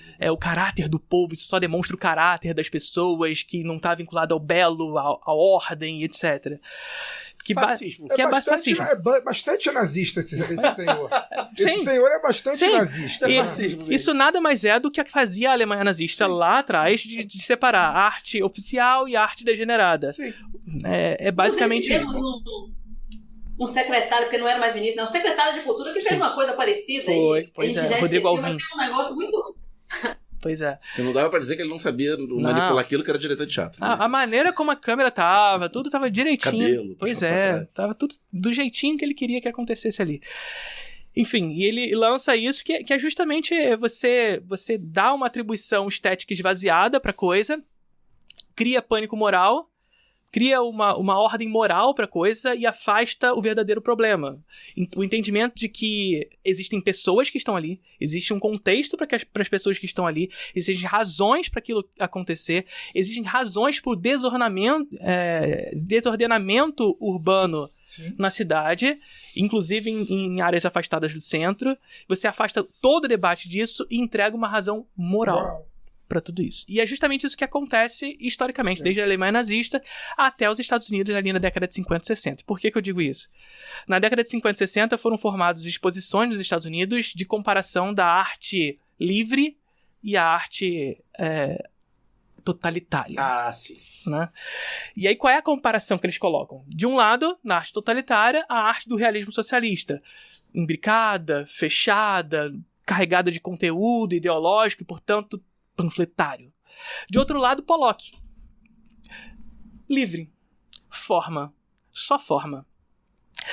E aí, o que ele traz nesse debate? Que é muito parecido com a ideia que o Nicolas Ferreira faz. E que isso não é um problema do Pollock, porque essas exibições, inclusive, elas foram financiadas pela CIA, a despeito do conhecimento desses artistas. Então, assim, não é sobre os artistas, pra deixar isso bem claro. Quem gosta de Pollock aí, né? Não tem nenhum problema com Pollock. Mas é muito curioso o uso desses artistas, do entendimento do que é ser livre, ou seja, forma pura, sem conteúdo ideológico, sem conteúdo crítico, sabe? Enquanto de um lado você tem esse conteúdo crítico, carregado, teoricamente panfletário, você tem aqui a forma pela forma. E aí eu quero que alguém me convença de que isso não é panfletário. Pois é, acho que é. Sabe? E a gente vê até hoje perdurar isso, né? Porque a gente sofre isso também na comunicação, né? Só a gente é panfletário, só a gente é militante. Só a gente é Globo não é militante, né? Sim, não. Bobagem. Coloca Conib justificando o genocídio todo dia. Pois é. Ideológicos são os outros. Eu ouvi alguém, eu não vou me lembrar agora quem, mas alguém algum dia falou assim, todo filme americano é sobre família. E eu nunca mais consegui dizer. É isso. Sobre o quê? Não entendi. Sobre família. É sobre família. É a família no centro, é sempre aquela coisa. E isso não é panfletário, gente? Isso não, e aí, nós estamos falando de uma forma de família. Eu não vou nem entrar aqui, não vou entrar. Eu falei assim, eu ia no final comemorar. Não vamos falar de cultura yoke. Mas eu nem vou entrar nisso, porque também coloca, mas continua sendo sobre família, sobre forma família. E aí é um negócio que eu nunca mais consegui desver, cara. Tanto, não só nunca mais consegui desver, como eu também nunca mais consegui ver filme americano. Sim. Porque aí, sabe que você não consegue ver? Eu falei, caramba, de novo isso, parece que é tudo igual. Sim. O Gramsci, quando ele vai falar sobre cultura hegemônica, inclusive o Gramsci ele vai ser muito historicamente tornado pejorativo, inclusive por essa ala olavista, essa ideia de marxismo cultural e etc. Mas o Gramsci ele vai discutir justamente essa ideia de hegemonia cultural E ele vai dizer justamente isso, porque a hegemonia cultural ela é formada não pela violência, mas pelo consenso, né? Então, não necessariamente ela é formada pelos mecanismos de violência do Estado, pela polícia, pelo exército, mas pelo consenso, pelo consentimento. Então as pessoas simplesmente aceitam aquilo como natural, não pela sua individualidade, mas pela massificação do discurso. E aí, o que é panfletário para a direita e para a extrema-direita, na verdade, ele é sentido no senso comum, e, portanto, não é sentido como panfletamento. Então, enquanto nós, contra-hegemônicos, estamos sempre... Por não estarmos pautando o debate, por não carregarmos Sendo chato, inclusive. Pois é. Sempre discordando. A gente não carrega o regulamento debaixo dos braços, sabe? Então, se a gente não carrega o regulamento debaixo dos braços, a gente tá sempre correndo atrás da pauta. Tá sempre respondendo. E a gente é o chato. É isso aí. A gente é sempre o chato nessa dinâmica. Maravilha, né? Tá muito bom, mas precisamos encerrar. Aqui mais 1h30. Vamos... Eu tenho uma proposta aqui. Fazer um 2. Não, o 2 a gente tem que fazer, mas é só pra gente finalizar aqui. Depois desse papo cultural, cinema, acho que a gente tem que indicar político-cultural. Pelo menos. Vamos fazer assim, então. Boa noite de cada um. Vai ser indicação de filme. É rápido, jogo rápido, Fagner. Papum, hein? Consegue? Promete pra mim? Claro. Vou me despedir do Felipe. Felipe, cara, realmente foi muito bom o programa. Eu já sabia que ia ser muito bom, acompanho sua divulgação. Acho muito, muito foda o jeito que você fala. Deixa seu recado final, seus canais, onde a gente te acha. E eu queria que você indicasse um filme brasileiro, não óbvio. Indicasse uma dica cultural aqui pra galera, brasileiro. Ou um diretor, ou um ator. Mas assim, um filme, uma produção brasileira que você goste. Já que a gente tá falando de soberania, né? Que você goste, que não seja óbvia. E, cara, muito obrigado. O papo foi maravilhoso mesmo. Espero que a gente volte aí para um segundo. Obrigado, boa noite. Eu que agradeço, de verdade. Bom, vocês podem me encontrar no meu Instagram, @profFelipeLeão. Tem o meu canal pessoal também, que é o canal Felipe Leão. Lá eu discuto cinema de maneira mais aprofundada, sobre um caráter político, etc. E o canal Vertigem, que é o meu podcast que eu faço junto com a minha esposa, com a Bruna. Lá a gente fala até de cinema, mas é um canal muito mais de descontração, que a gente pode jogar um pouco do peso de estar sempre falando de só assuntos sérios o tempo inteiro. Então a gente tem o Vertigem, que tá muito legal, a gente recebe muitos convidados lá também, super, super interessante, e o canal Felipe Leão. Agora, um filme que eu posso indicar brasileiro, cara, a gente passou por tantos movimentos, a gente falou sobre cinema novo, e aí o cinema novo talvez o mais marcante seja o Deus e o Diabo na Terra do Sol, o Marginal, o Bandido da Luz Vermelha. Assistam. Maravilhoso, maravilhoso. Mas eu vou indicar um que eu cheguei a falar durante o episódio, mas que ficou meio batido, que é o filme chamado Filme Demência, do Carlos Rauschenbach. Esse filme tá disponível no YouTube também, pra quem quiser assistir. Então, já pode sair daqui e ir direto. Fagner Torres Lima, boa noite. Deixa então a sua dica cultural. Agradecer. Fala do domingo, dia de cinema, que vai ter agora, né? Dia 19, né? Pois é, cara. Dia 19, o Leon ainda não me mandou a divulgação. Eu dou a divulgação. Então você dá. Vamos lá, eu vou dar aqui, vou indicar, vou ser vendido, vou indicar filme não nacional também, mas vamos lá, filme nacional. Já falamos aqui do Bandido da Luz Vermelha, do Rogério Sganzella.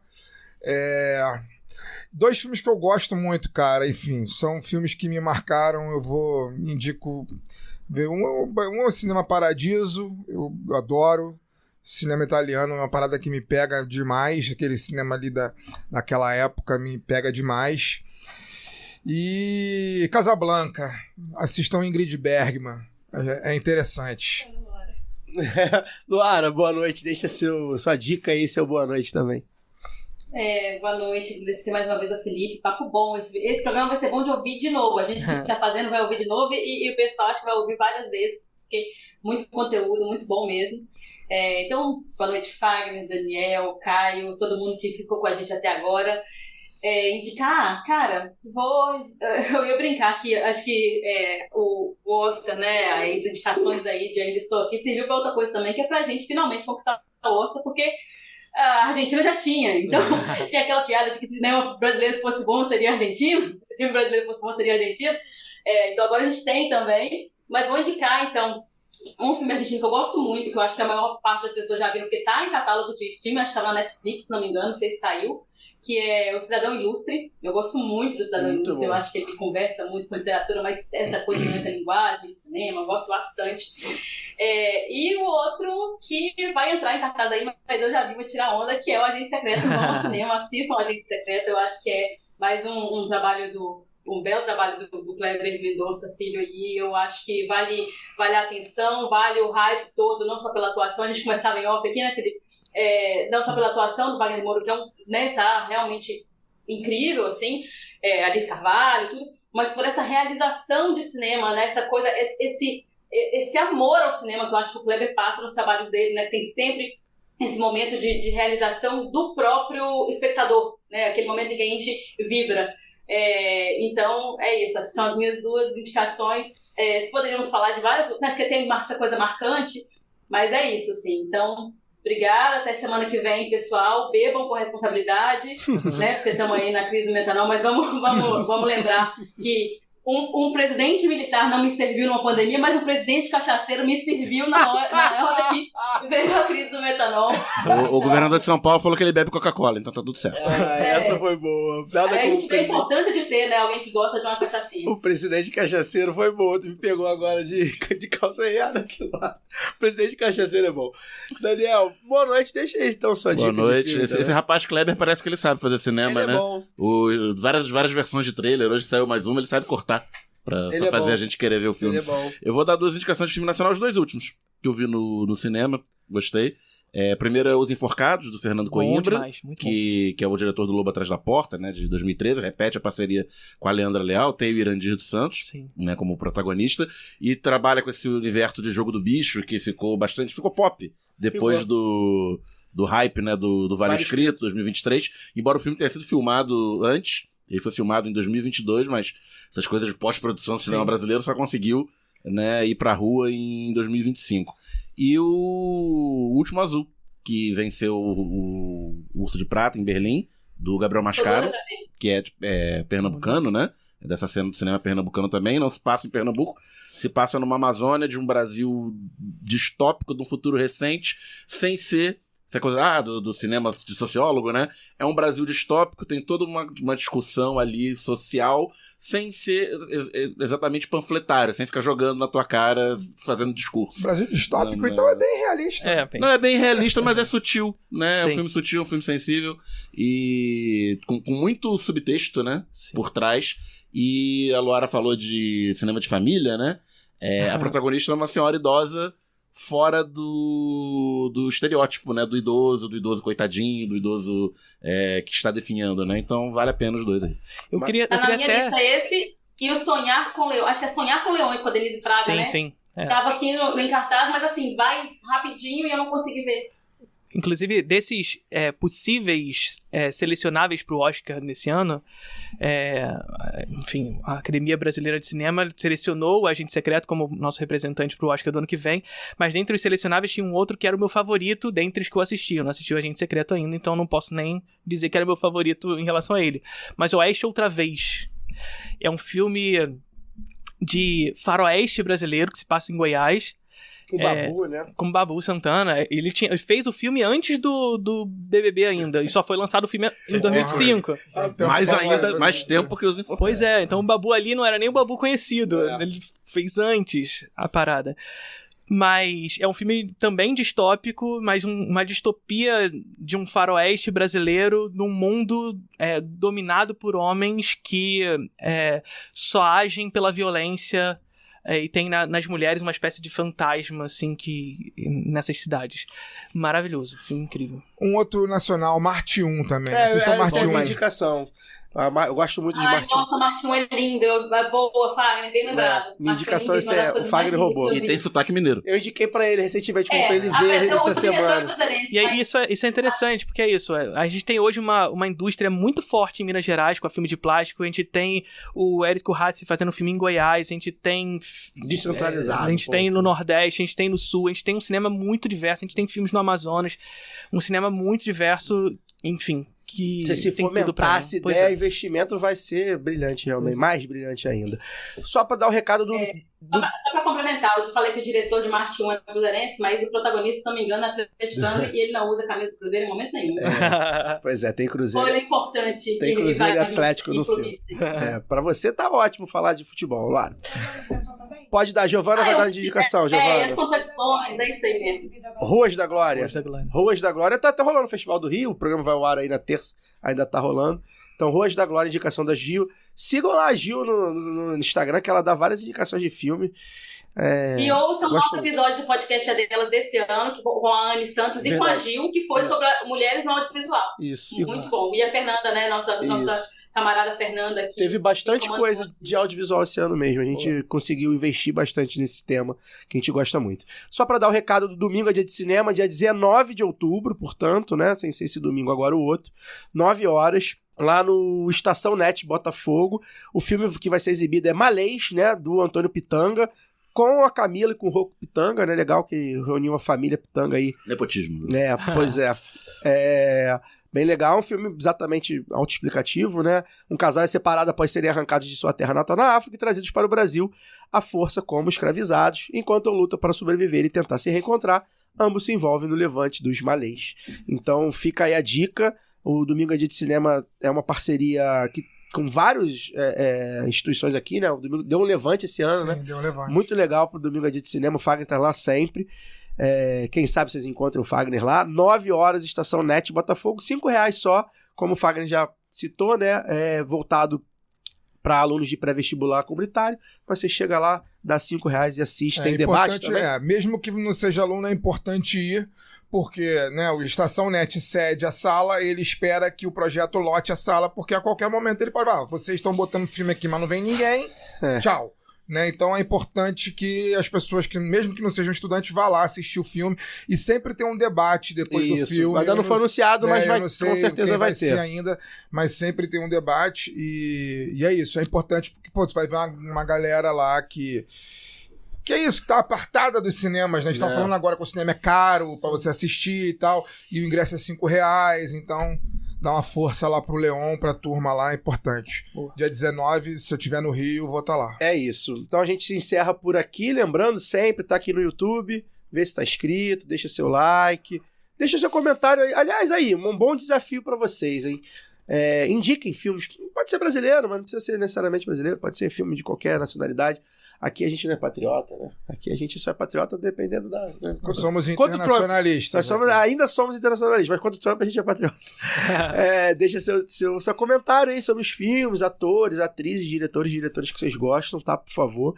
Que a gente também faz um compilado, de repente joga nas redes, tá? Semana que vem, você já sabe, terça-feira, né? Novo dia aí que a gente tá nesse mês. A gente vai estar por aqui. Continuar debatendo a arte, a cultura, a política, o mundo, o Rio, o Brasil, enfim, do jeito que você sabe, de maneira sempre independente e contra-hegemônica. Como a gente falou, não adianta ser só independente e repetir tudo o que eles falam. A gente aqui é independente, contra-hegemônica, consciência tranquila, coração quentinho, e a gente te espera na próxima semana. Forte amplexo. Até lá. Esse podcast foi editado por Fernando Cesarotti.